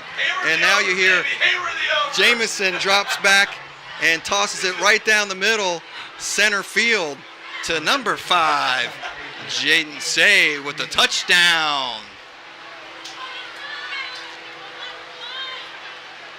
So the freshman goes out for the point after, sets up, hits, splits the uprights, and it's 20-6, Lakota East. And your Thunderhawks are finding a groove here. You know, they're in the zone, and, you know, you got some great quick runs to get you a bunch of yards, and then just as Mason kind of cheats up a little bit, Kitna goes over the top of the defense. Yeah, had his man beat by 8-10 yards, you'll see. And Jaden Say, so that's the thing about Kitna. We talked about using 6 or 7 different receivers last week. This is a receiver he doesn't go to a lot. And that's so if you're focused as a defense on a certain receiver, Kitna can exploit you by finding somebody else. And again, Jamison has time to throw that ball too. He's able to step into that, put it right there, right into your living room on that last replay as Shea just runs underneath it and hauls it in for a big touchdown for the Hawks here at the 8:03 point of the third quarter. 20-6 now, and the Hawks seeing some breathing room. And the way the defense is playing, things are looking well up for the Lakota East Thunderhawks right now. So Coach Atkins visited us again. He took the over on what I told him I thought the over was going to be, so I think I owe him a pizza. Yeah, I think he was coming down here to rub that in a well little worth bit. it. Well worth it when you watch the Hawks score 2 quick touchdowns to start this second half. 4 minutes into the second half, and the Hawks have already put 13 points on the board, Dave. 1 play, and now 2 plays, right? As they go with a kick a little bit shorter, but nice and high, right around the 30-yard line. And the Comets haul that in and scamper about 3 yards. So you got the perfect combination here, Dave, and we're going to watch this kick again, see Mason field it there. But you got the perfect combination here. You got Hawks defense playing well, stopping Mason 2 3 and outs, and then you got the quick strike offense. So as we just said, your defense needs to rest a little bit, but you're amped up when you're up 13 now. Yep. It's not a 1-point game where this half started. Now you're up 13. Now you have that adrenaline in you that you can use to inspire your defense even more. So you gotta like as a defender, right? You see a guy run 98, 103 yards. I'm going to give him out of the end zone, and then a 35-yard run, and then another big 30-plus yard touchdown throw. So. But now we got a penalty again on the Comets. Holding. We got holding on the Comets. So another mistake by the Comets going to push them back and set up East defense again for potential success. I see Demarius Stanley gets in the backfield here quickly, right? Number 22, and his defender just kind of rides him in, holding on to him, and there you see the hanky come flying in behind. Carter Fosnaw, too, for the Hawks, does a nice job plugging that hole. So Demarius, that's one of those plays you don't see on the sheet anywhere, right, Ken? But Demarius gets in there, gets pressure, draws a penalty, and pushes the Comets back to a 1st and 20 on the 25-yard line. So this will help out the defense too, right? Can keep things in front of them, as there's a quick handoff off the left-hand side. And I think number 14. I think I know who that is. That's Cohen Reap. Cohen Reap there again. You'll see giving the number 5 a break here. Looks like they got the... Yeah, that was McDaniel, who had 3 carries in the first half for 3 yards. Felt like he had more touches than that. But, so McDaniels goes left side but doesn't confuse Cohen Reap. He's right there and wraps him up and brings up, as you can see, 2nd and 18 on the 27-yard line. And I think they're going to force the Comets to have to throw the ball here. So, again, number 5 not in the backfield again. So maybe he's feeling that heat too. They're going to run a short play here. Rolls right. Sheaflev's that right side. He's always going right. Yeah, Sheaf finds his receiver there. That's going to be number 9. Jordan, Ethan Jordan. Yeah, and he connected with him in the first half. Yeah, right here in front of the East bench for that big pickup. Yeah, but a nice little out there, but still 3rd and long, 3rd and 11. Yep. Hawks continue to put Mason in 3rd and challenging positions. Now can they close the door here as they've done these last 2 drives? See if they bring in the extra DB again. It looked like they do. Yep. 4 men front, 1 middle linebacker, and an extra DB. So see if they can get a stop here on defense, expecting the pass from Sheaf. Oh, false start by number 5. He just came back in the game. Yeah, I feel like the center just didn't snap it there, because that looked like a false start on 10 different men, which you know is the center's fault for not snapping it on the right count. So that definitely was going to be a pass play, it looks like, as Sheaf was in the shotgun. Had his senior running back there with him, number 5. And so see, I think he just left early. Yeah, just him. Yep, I think he just left a little early. 3rd and 16 here from the 29, and Sheaf has got 1 man, and there's another penalty. And I think that one's going to be on the Hawks this time. I don't know. Going to have a discussion. I saw lots of movement on both sides, but who jumped first? Yep. False start on the Comets. False start on the Comets. Sheaf, I can see Sheaf back there. Watch his body language here. He's trying to draw an offsides right here. You can see how he's given. You'll see here he jerks a little bit with the head. We got a little head bob on the left side of the line there. So he's confusing his own players with trying that hard count. So just when we talked about a clean game with not too many penalties, that has gone a total 180 on us here in the dark of the night here at the Hawks Nest. An hour late start and approaching the 9:45 hour, 9:40 hour. The breeze is blowing, the flag's nice and Sheaf back to throw. Nice big hit and a separation of the ball. And I don't know what that's going to be a. I don't think he ever had possession. You'd have to think that's a. That was a monster hit. Monster hit by Miles Metz. Are they giving the ball to the Hawks? And I think, nope, they're going to call. Now they're calling it incomplete. Yep. But I think receiver down here. What a big down. Hit. So third and long here, Ken, right? Yeah, Sheaf drops back and he finds his receiver over the middle there. Tries to turn. He never made a football move, so I believe Real that's close. incomplete. Here we go. We're going to see it from the end zone cam here. This will be a good look. As you said, Sheaf sees him, throws him, and boy, he dials him up. That's Braden Dunn, who never quite had possession, I don't think. And Metz just lights him up. Just a good hard football play here as he kind of throws it a little bit behind him, hauls it in, and yeah, I think I'm with you, Ken. I don't think he makes a football move. It looks real close as he was trying to juggle it back in. See here, it's thrown behind him. He pulls it in, and I don't think he caught it. So, yeah. We have the advantage of a replay here. Right. In Versus in high live. school, you can't replay it. So whatever the officials called is going to be the call that stands. But good hands to stay with it. He turns, and as soon as he turns, the ball's just knocked out. Yeah, and I think Braden Dunn got the wind really knocked out of him. Oh, it looks like it's his calf. They're working on his calf there, and I think he's just all cramped up. So. Good, clean football hit. Yeah, nobody landed on top of him. Nope. He landed on the. Yeah, it looks like he's got a leg cramp. But, looks like he got a leg cramp there. So that's good to see. Never want to see any of these kids get hurt out here. So regardless, Dave, we got 4th and 21, and the Hawks have forced the Mason Comets to punt for the 3rd straight series on a 3-and-out. Yep, great defensive play there, and that's exactly what the Hawks needed. And we'll see if this is going to be if that last punt was on purpose away from Zion or did he shank it? So 16's back there. He calls for the ball, takes a step, hits it right down the middle. Should Good take a punt. Big bounce here, and it's going to take a Hawk bounce going the opposite way. Kid's got a good leg. And there comes some more hankies out. Kaiser Wilhelm with a couple nice punts here in the second half. Yeah, real nice punt. Had a little English on that one, and it came back on him. And looks like the hankies are out. Got a holding on the Hawks this time. It's going to be on number 22, maybe. So again, where the Hawks had good field position here at the 45, again, they're going to go back to the 30. They must like starting at the 30 there. It's going to, cost them 10 yards here. So, that's the previous play. So here's the punt, and it's going to happen somewhere right here in midfield.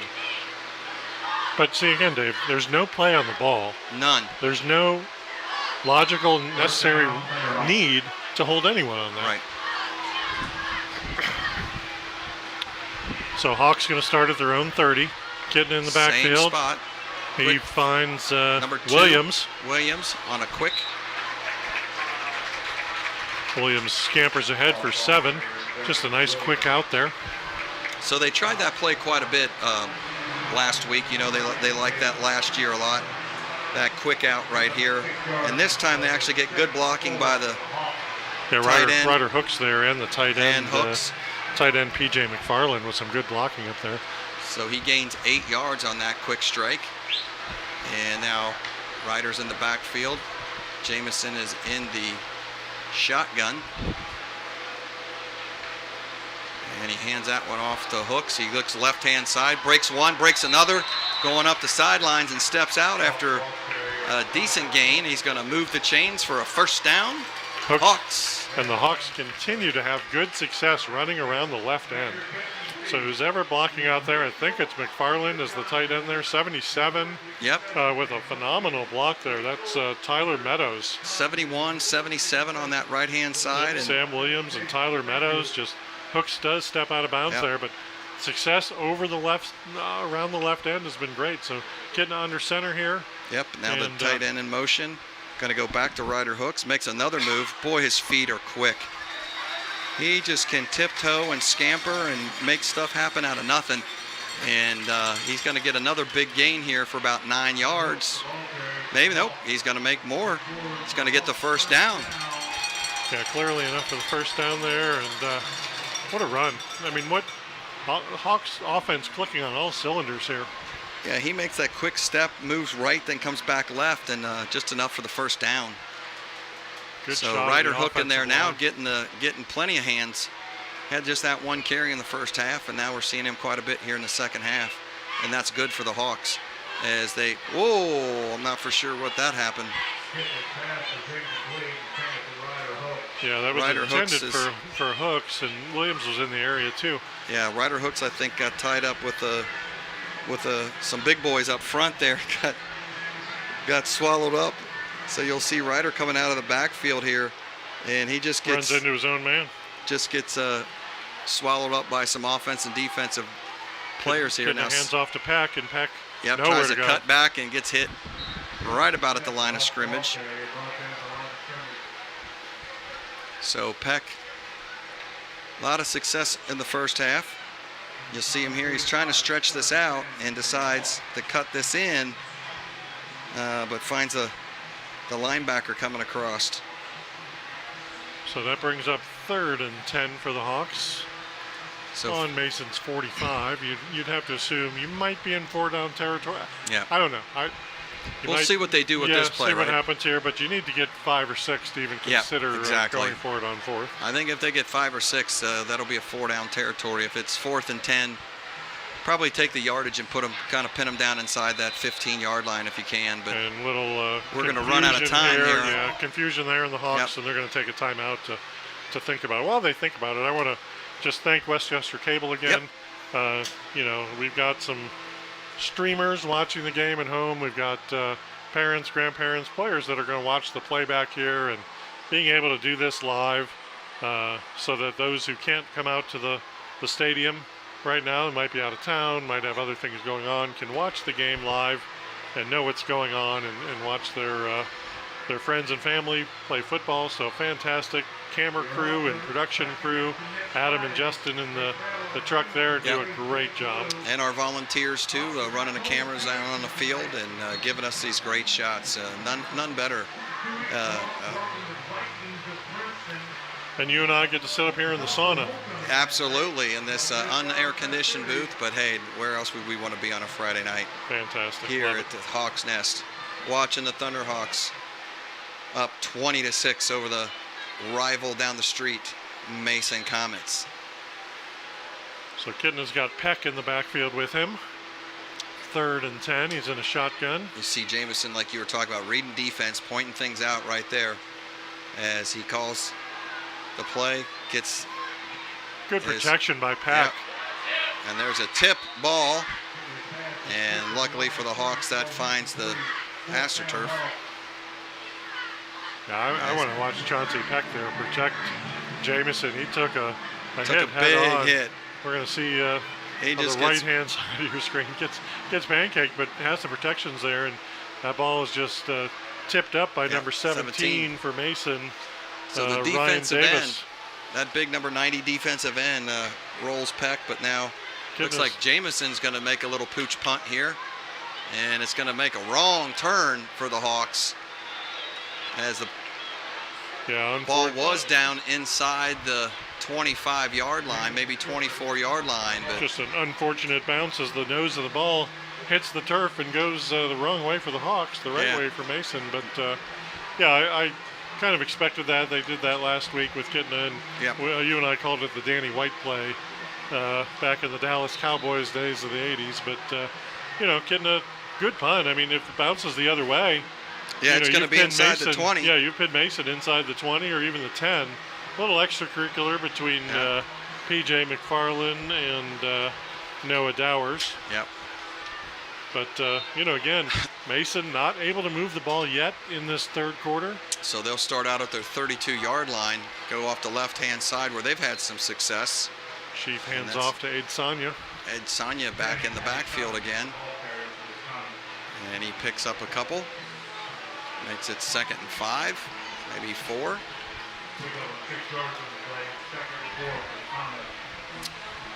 And this is where you'd like to see the defense, kind of get them out of here, right? This is that time in the ball game, kind of getting late in the third here, where you need that rest.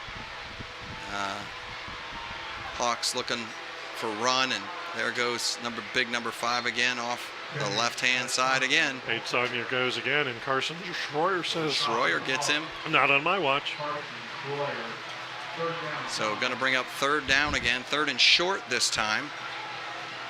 1 yard line, or 1 yard from the 47-yard line. Here comes a big package change. Yeah, there's your jumbo package. Yeah, they're going to bring the jumbo package in for the Comets. I assume Shears. And they've done 2 different things off of this. They've let the quarterback take it and do the tush push, and then they hand it off to the fullback one time. So we'll see what they line up and do. They got the jumbo package in there. Lots of guys at that line of scrimmage, and they're going to keep it with the quarterback. Shears going to keep it, and they're going to push him ahead for the first down. And they're going to move the chains just barely, but enough to move them. And that's okay for the Hawks right now. You Yeah. know, you're running the clock there. It stops momentarily here on the first down. And, you know, little push ahead to get 1 yard, but it's not the big strike play to get you points. Mason's still down 13, and Hawks are fine with that. And not a huge tiring play, right? It didn't not something that developed and wearing guys out. They're all crunched up there in the line of scrimmage. Everybody knew what they were going to do. Just didn't know which hole they were going to pick. Now there goes up the middle. Number 5. Off to Aid Sonia. Aid Sonia again. He's going to get about 6, Dave. Now he's back in there getting the work. The tackle was made by Metz, I believe. Yep. So 2nd and 5. Comets line up again in the shotgun. Tight end in motion. Sheaf tries to come to Cohen Reap there with a ginormous hit. Woo! Cohen Reap. Cohen almost took the handoff there. He almost, took it and went the other way. Cohen Reap just blows this play up, and then rustles him like a cowboy. And Harrington just pushes them both down and says, I'll finish the job here. Yeah. So 3rd and long again, 3rd and 10 for the Comets again. Hawks keep putting him in that position. I'm very impressed by the Hawks defense today. Yeah, Hawks defense is playing well tonight. Cohen Reap read that just beautifully. And like you said, almost there for the handoff as they come through, get some pressure. He gets away, breaks a tackle, breaks another tackle, and another one as he swings all the way around, going east to west a lot, not north and south, and he'll pick up 5. Yeah, Ashton Chief is playing a tough game. I mean, he's going all out here, not leaving anything on the field. You see here, Ken, look, he comes through, number 10, tries to grab him by the ankles, 15, number 9. Yeah, Cruz finally brings him down, and it's going to be 4th and 5. Schroyer, Cruz, both having a shot at him, but, you know, all that's east and west, a lot of running, but not a lot of gain there. So 4th and a long 5, and they may or may not get this. Yeah, I think they'll get this off. Yeah, they got 8 on the play clock, so they do have to snap it here. 4th, they may take a timeout. Nope, they go right in. Big comes around. Oh, they do the reverse. 10's coming across. He's got it. Oh, there's that broken tackle, and they had him, Ken. That's a good play call right there. They had a shot at stopping him short of the chains. It looked like they were going to run out of time there, and nice play call. Had us fooled in the booth there. Yeah. But number 10, Braden Dunn, who good to see him back in the game after getting the cramp in his leg. That's going to end the 3rd quarter, though, Dave. Yep. And Hawks are going to take the lead going into the 4th.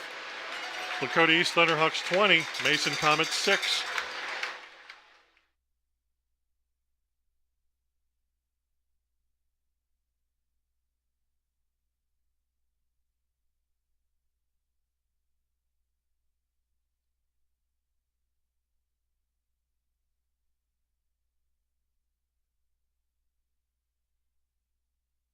Welcome back to the 4th quarter here at the Hawks Nest. It is Lakota East 20 and the Mason Comets 6 as the band is in the house playing.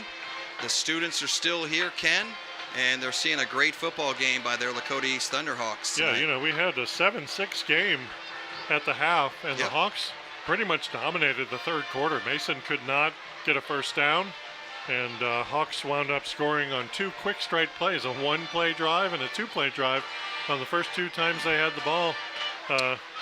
Chauncey Peck and then Ryder Hooks with some long runs there and a deep pass to Jaden Say. And the Comets pull a trick play out of their book here to end the third quarter with a reverse. If we can get a replay of that after this play, that is going to extend this drive and enable them to pick up the first down as they throw to the wide tight end there and come up short. But if we got a look at that last play where they went left and did the reverse back to this side right at us, Ken, you'll see it here. So he gives it to number 5. 5 throws it over to 10. 10's coming around, and the Hawks are trying to chase him down from behind. They got a shot right there to hold him in front of the sticks.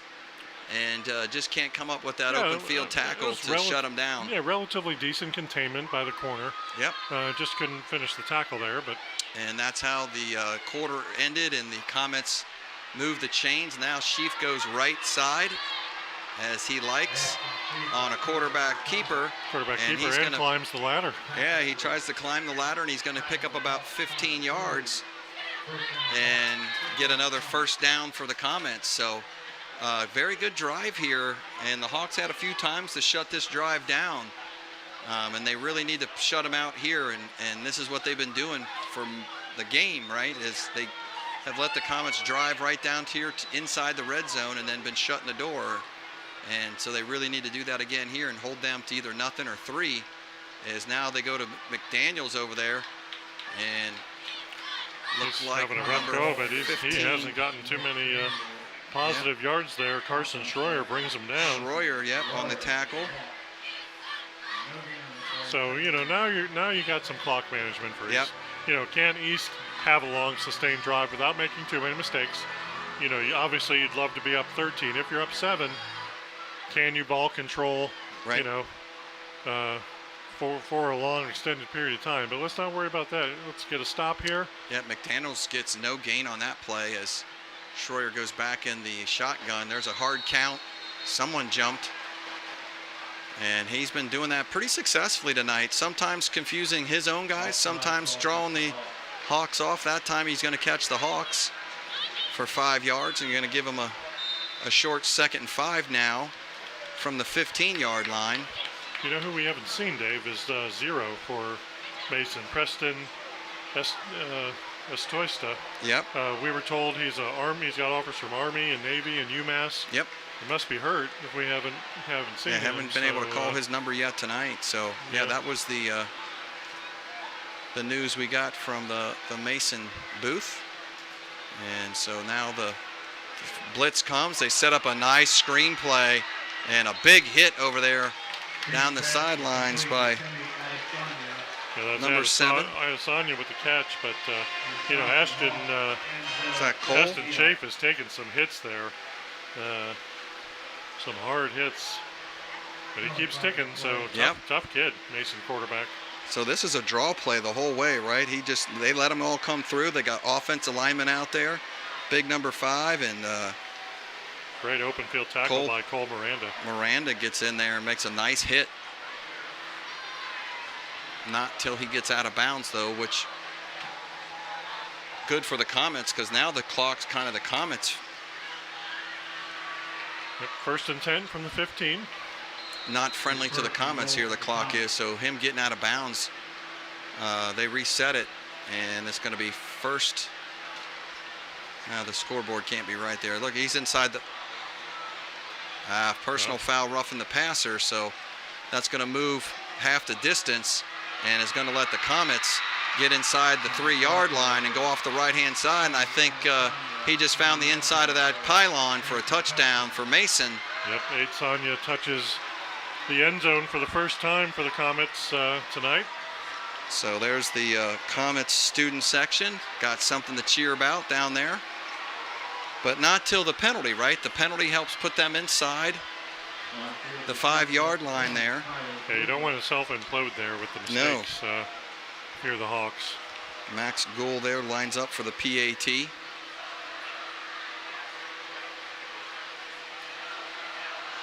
As he kicks that up and through. We got ourselves a ball game. One possession game here, 9:48 left. We're going to watch the handoff to Eitzanyo again. And he just keeps the feet moving, dives toward the right pylon, and makes it in the end zone. Yeah, Connor Cruz over there trying to keep him out, but not before he can squeak in just inside that pylon and pick up 6 for the Comets. And they get the PAT and bring this to a 7-point game. Now, remember, we scored the touchdown and got the 2 penalties and didn't get our PAT. We could be up by 8 right now. We'll see if that makes a play here at the end here. Plenty of time left on the clock, 9:48. So as you were just saying before, Ken, we'll see what the Hawks can do offensively. They need a good sustained drive here. And if they can get points out of this, even if it's 3, it sets them up pretty well with the clock as their friend.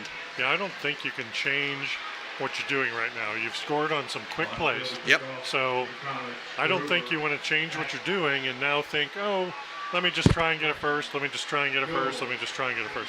I think because you've scored both times you had the ball early in the third, you just got to go for it here and try and get that big play, big play strike, and go back up by 14. And we'll see what the Comets do with this kickoff. Their sidelines is fired up over there after the touchdown.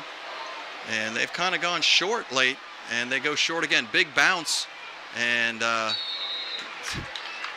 number 19 covers that up really quick for the Hawks. Fielded nicely by the sophomore Carter Jones. That's 2 come his way. And not for sure why Mason's, this is not terrible field position now, right? The Hawks have started on their 30-yard line multiple times now, a couple times after penalties, but yeah, and you don't want to give Mason some momentum here. No. You want to take that momentum back. You got to move the ball. You got to get a quick play. You got to get a quick strike possibly, and just don't lose your identity here.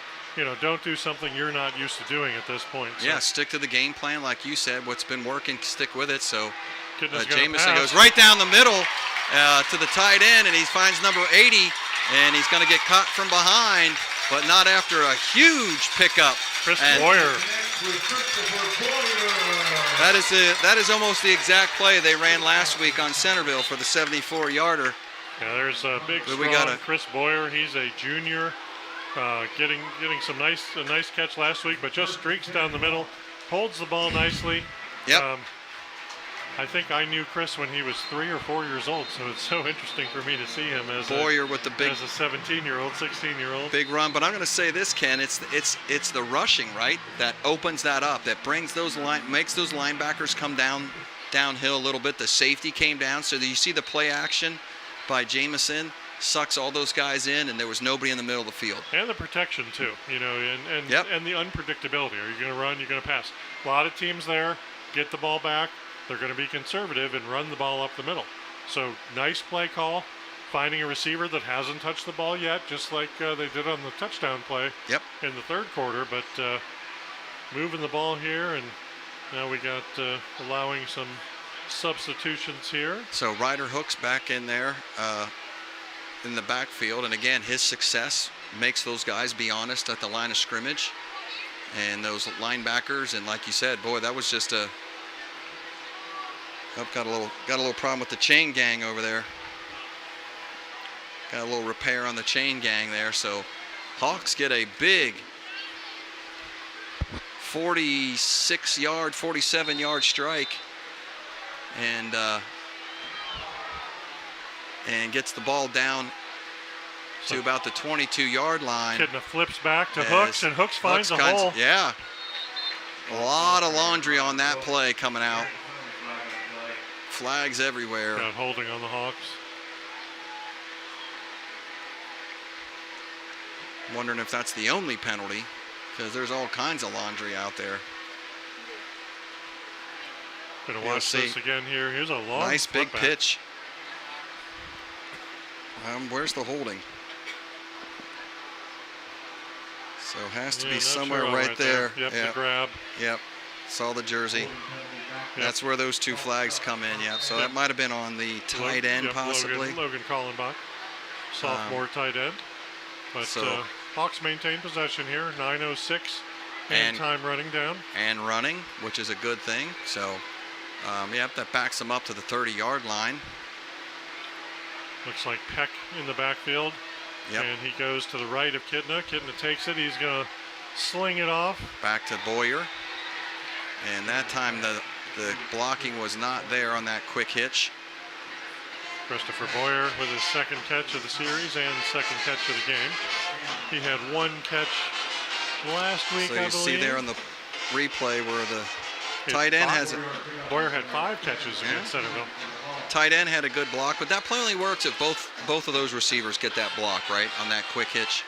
Otherwise, it as a free DB coming in to make that hit, and now the receiver who catches the ball has to make a move. So Peck comes left of Kitna, and Kitna's going to drop back to pass. And he's got white shirts all over him, chasing him. He needs to just wing this. He just needs to wing this, and he throws it way downfield. A good idea. As he was running for his life, all kinds of white and green chasing him. And Jamison's able to get away long enough just to throw it down the sidelines to live for another day here and not get this big sack. You'll see as the Mason comes up the middle with some pressure, and then the linebacker releases, and you got 1, 2, 3, 4 white jerseys, and you can just see the strength of his arm when he gets his shoulders turned, how far he can throw the ball downfield just to alleviate that sack. Alex Brown from Mason in pursuit and had a chance at the sack and just barely missed it, but good pursuit by Brown. That's going to bring up 3rd and 16 for the Hawks. So I'd like to see the Hawks get some positive. And we get a delay of game here. Not sure if they got the timeout there. It looks like they got 5 yards. So I was just getting ready to say, I'd like to see the Hawks get a small play in there to get it into field goal range, right? No penalty there. So Kitna with 3rd and 21. Peck to his left. So we lost 5 somewhere in there as Jamison looks downfield, finds some running room, and is just going to put his head down and go forward and get it's about 8 of 10 those yards back. Yep. Yeah, 8 to 10 of those back, and he's going to get it inside the 20, just inside the 25-yard line. So I don't know if that's within field goal range of the kicker or not, if he's got a foot that long, but boy, 3 points here would look really nice, wouldn't it? Yeah, definitely too long for the freshman. But so 4th and 11, and they're going to go for it as Kitna stays in the shotgun. Looks over to the sidelines for a change of play here. If they're just trying to draw him off sides here. Might be. Got 5 seconds yet to snap this ball, and we're going to use a timeout. So try to see if you can pick up 5 of those 12. Yeah, and it didn't work. That's East's second timeout of the half, and I don't know if that's a costly timeout there. I think John wanted Jamison to try a little harder to draw the offsides. Yeah, the Comets have been successful with that hard count. Kitna's looking over to Coach Breach there, Jim Breach on the sideline, saying, does your guy got the foot or not? And Jim says, yeah. Put me in, Coach. And he's going to call the freshman out, number 33. A.J. Fitzstevens, the kicker. This is going to be a 42-yarder. 42-yarder. So points would be huge here. On 4th and 12, it's going to look like. As he lines up, good snap, puts the kick. Will he have the distance? And it's going to be, just to the right. What a good effort by the freshman kicker. He had the distance there, and the home crowd on this vantage point looked like it just caught the inside of that upright, but the referees underneath said nope. Yeah, you and I didn't have the best angle from where we're sitting in the booth, but what a strong kick by the freshman kicker. I would have had to lay a new trivia challenge of when's the last time a GMC game had 3 field goals. So Coach Jim Breach was right, knew his kicker, and he gets all of it. and just misses that right Yeah, there. They had the distance, just a Boy, little bit to the. just to the right. It might have clipped it a little bit. I don't know. But boy, he has the foot. The freshman had the foot, and coach trusted him, and he gave it his best shot. So Mason takes over in East territory with 6:54 left, and you're going to trust your defense to. Remember this weird high school rule, right? So though he kicks a 42-yarder and misses it, Comets get the ball at the 20-yard line there. So it's almost like a small punt when he misses it. So, not a bad deal. Mm-hmm. Good strategic call there. They get 10 yards on that first run off the line of scrimmage. Now number 11 goes right, and now the Hawks are there. Ashton Sheaf decides to keep it on that one, goes over to the right side, and he's brought down by Isaiah Harrington. Yeah, Harrington there. You'll see on the replay here. Fakes the handoff, goes, and he just reaches out, gets him a big fistful of jersey and a little bit of help from big number 91, Marcus Osner. So 2nd and 15 here. Hawks defense has played well, so why not try for that field goal, try and get up 2 scores, and trust in your defense to not let Mason go 75 yards down the field. There's a that looked like handoff the old up the middle. Yeah. That's again the workhorse, Sanya. That last play, Harrington was so far in the backfield there. That was like the old Texas Blue Dog defense getting in there deep. 5.5 minutes left. Mason with a first down, driving nicely. Sanya been a workhorse here, and they're really wearing the East defense down a little bit. East defense has been on the field a lot in a long time tonight, and Sanya gets 10, so enough for the first down. And here's a handoff again to Sanya. Sanya goes up the middle, and he's only going to get a couple. And now this is where that drive, right? Like you said, the Hawks didn't go away from what they were doing. They had the big strike. Then they kind of petered out a little bit, but they used quite a bit of clock, and now the clock is not the Comets' friend right now, as they have their full complement of timeouts. But with their run game, they're going to chew up a lot of clock here as we're under 5 minutes in running at the 43-yard line, 2nd and 7 or 8, as they go out, and boom, there's a big hit by number 15, Carson Schroyer. Yeah, he's had a good game too. I don't know. Good game. I don't know if I understand that play, because you've been handing off to Sanya, handing off. You didn't gain much by flicking it over about 1.5 yards laterally to him, but tried it. So again, 3rd and 7. Hawks defense needs to step up. So here it is again, and 8. Harrington almost got a hand, and could have knocked it down or picked it off. But Harrington's got that Texas Blue Dog defense going. He's in deep, and he's going to trail trail in the play right now. He's going to hit him again. Oh no! Pursue! Oh, that's a big conversion right there. Boy, the Hawks kind of got a little complacent there. Boy, they had him on the run. Yeah, Dunn is limping off again. I thought Schaaf was going to get caught from behind. Dunn with another nice catch, and he's limping off. He had the cramp earlier, but yeah, see right here, Harrington is in pursuit, and Parker Elam's there.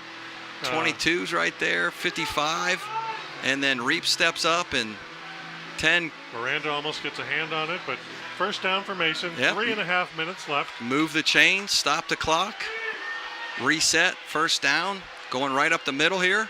Colin Reap is there with somebody else underneath. Yeah, Stanley again. Stanley and Reap. Yep, number 91 in there. Yep, and Osner. You're having a hard time getting around those 2 and 3 players from the Hawks. They're a little winded, and I don't blame them. But again, clock running, 3 minutes, and ticking down for Mason. Yeah, Mason does have all 3 timeouts, so they're not too terribly positioned yet. Just over the, they're in the Hawks territory now, as throws a quick out to the right-hand side, keeps it in bounds. And you'd think the Mason might be thinking about a timeout here soon as they do the hurry up. Nope, somebody's in, somebody's out. That looked like Ethan Jordan on the catch.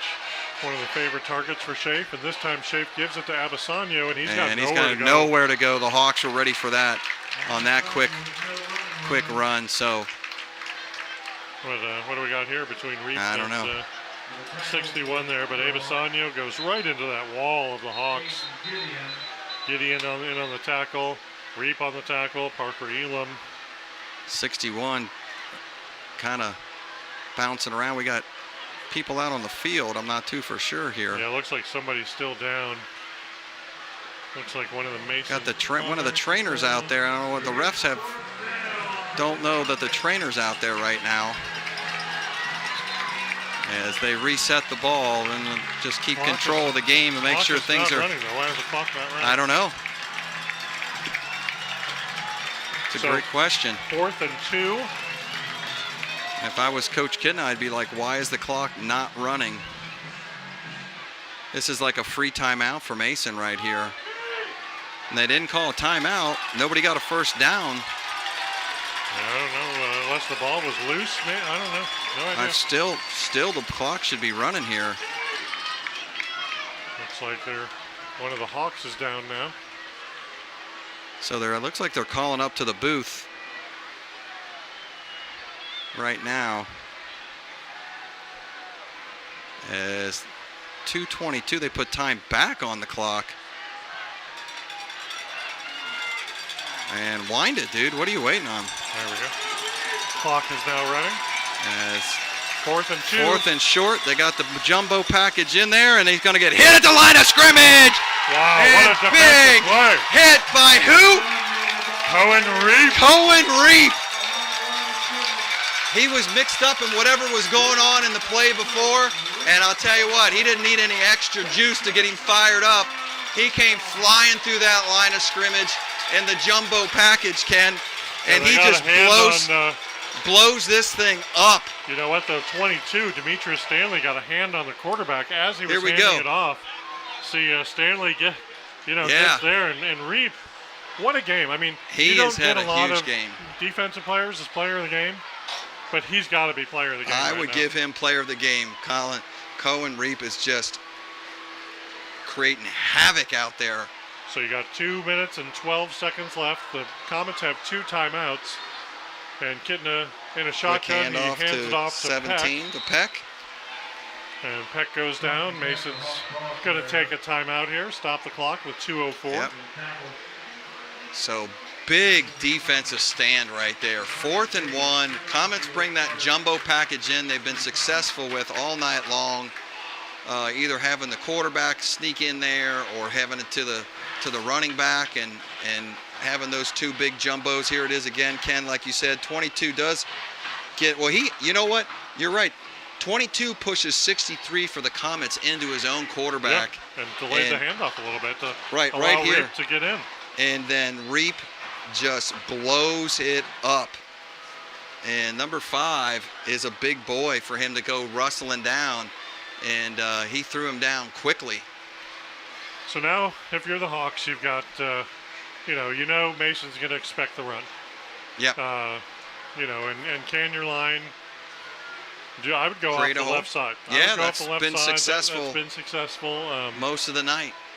Your battle of field position here, you have to maintain ball control. You don't want to mistake here. That's big 77 Meadows and Billingsley. And let's give a shout out. Ken, you like to give that credit to those offensive linemen. Go down the list there from. You got McDonald, Williams, Marr, Billingsley, and Meadows. I haven't come up with a nickname for those guys yet, but I will work on. There's 3 M's. So the 3M group, maybe. Yep, all senior linemen in there, and that left-hand side has definitely been doing their part, blowing up some of these big holes with the long runs have all come on their side of the field. As there's a quick pitch back to, was that Peck as well? Yep, I believe that's Peck, and his helmet comes off, so he's going to, I believe his helmet came off. And Mason's going to take another timeout. Yeah, this will bring up 3rd and 11. And Dave, I think it's okay to go 3 and out here. Not that you want to go 3 and out, but your defense has played so well that if you can get a good punt and pin them back, Mason's going to have a hard time in a minute 30 to go 90 or 80, 90 yards down. And that defense is on adrenaline now, Ken. If that last stop, that defense is fired up. They came off the field here right in front of us to their bench area, and the boys were jumping up and down, just pumped.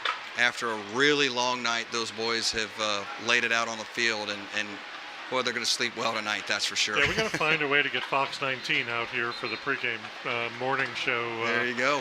More than this, because Hawks are playing good football right now. This is the best I've seen them play in a while. To start GMC play against a neighborhood rival, and they need to protect the ball here. Yep. You know, you got 3rd and 11, so Peck back there again with Jameson. Don't take too many chances here. Protect the ball, and Kittner in the shotgun. Neal goes in motion, and He's Kittner's going to keep it. Just keep it, not a bad idea. As he puts his shoulders down, goes forward, gets positive yardage. And that's going to force Mason to use their 3rd and final timeout. And now you have an interesting decision. Do you and now put 4th and 1. Do you trust your offense to get a yard and you win the game?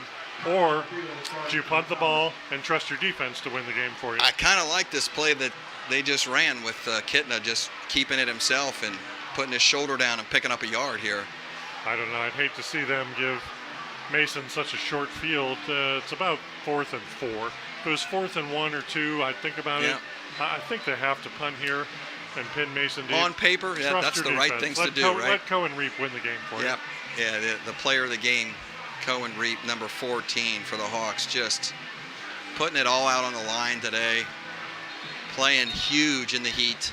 He hasn't looked slow one step, Ken. He's played every down. He is leading by example out there on this defense. So it looks like Coach Kittner is going to send the punting unit out. Yep, you got the freshman. But Jameson is out there again. Punter Fitzsimmons. That's the way they lined up when they ran the fake. Yeah. So this I don't think you're going to give Mason a short field here. No. Makes the Comets think twice so you with Kittner out there. And you got to get it off clean. You got to get this punt off clean if you're Fitzstevens. So play clock's running, but the game clock isn't. So there's no gamesmanship there to do that. So back to the freshman kicker. He punts ones away. Great kick down to the 29-yard line. There's a missed tackle right there. Another missed tackle, and boom. Guess who finds him? Number 14. Cohen Reap.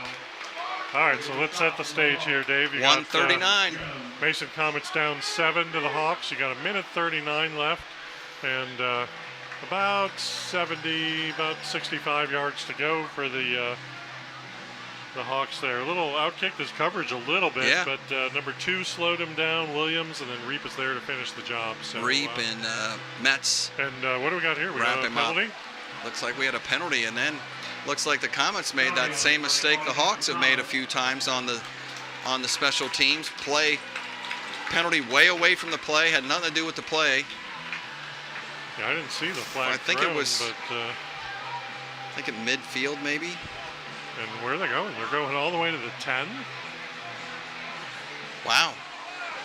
I don't know if we saw something there, if the guys are seeing something in the truck. Holding on the return team.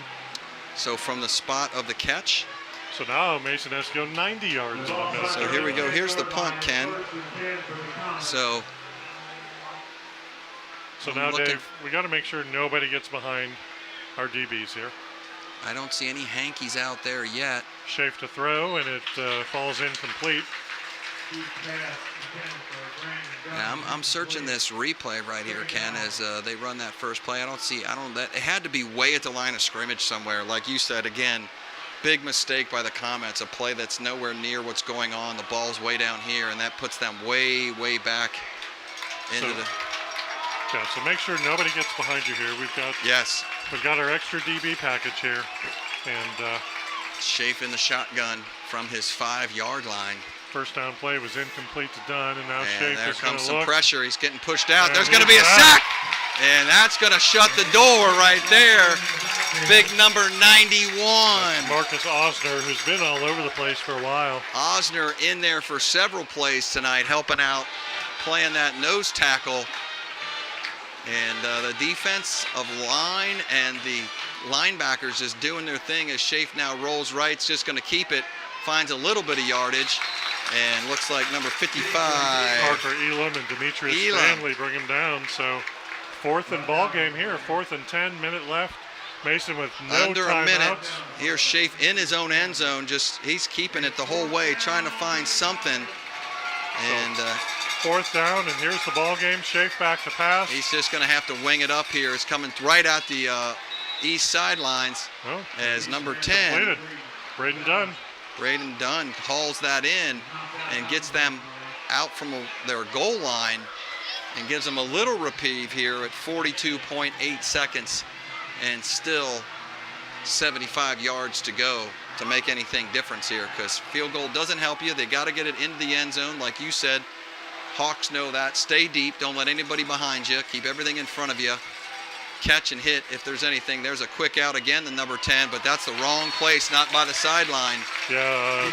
You either got to be on the sideline or at least a first down to stop the clock, right? Yeah, Enzo Tectine, So that was does a good job of keeping them inbounds there. Yeah, and but just not a good play by the Comets not to be either down the sideline or long enough for a first down where, you know, you got to stop the clock to move the chains. Yeah, it's an extra 10 seconds by the time you regroup everything and have to do that. Yeah. So that time Schaaf throws it out of bounds. So We've got 3rd and 5.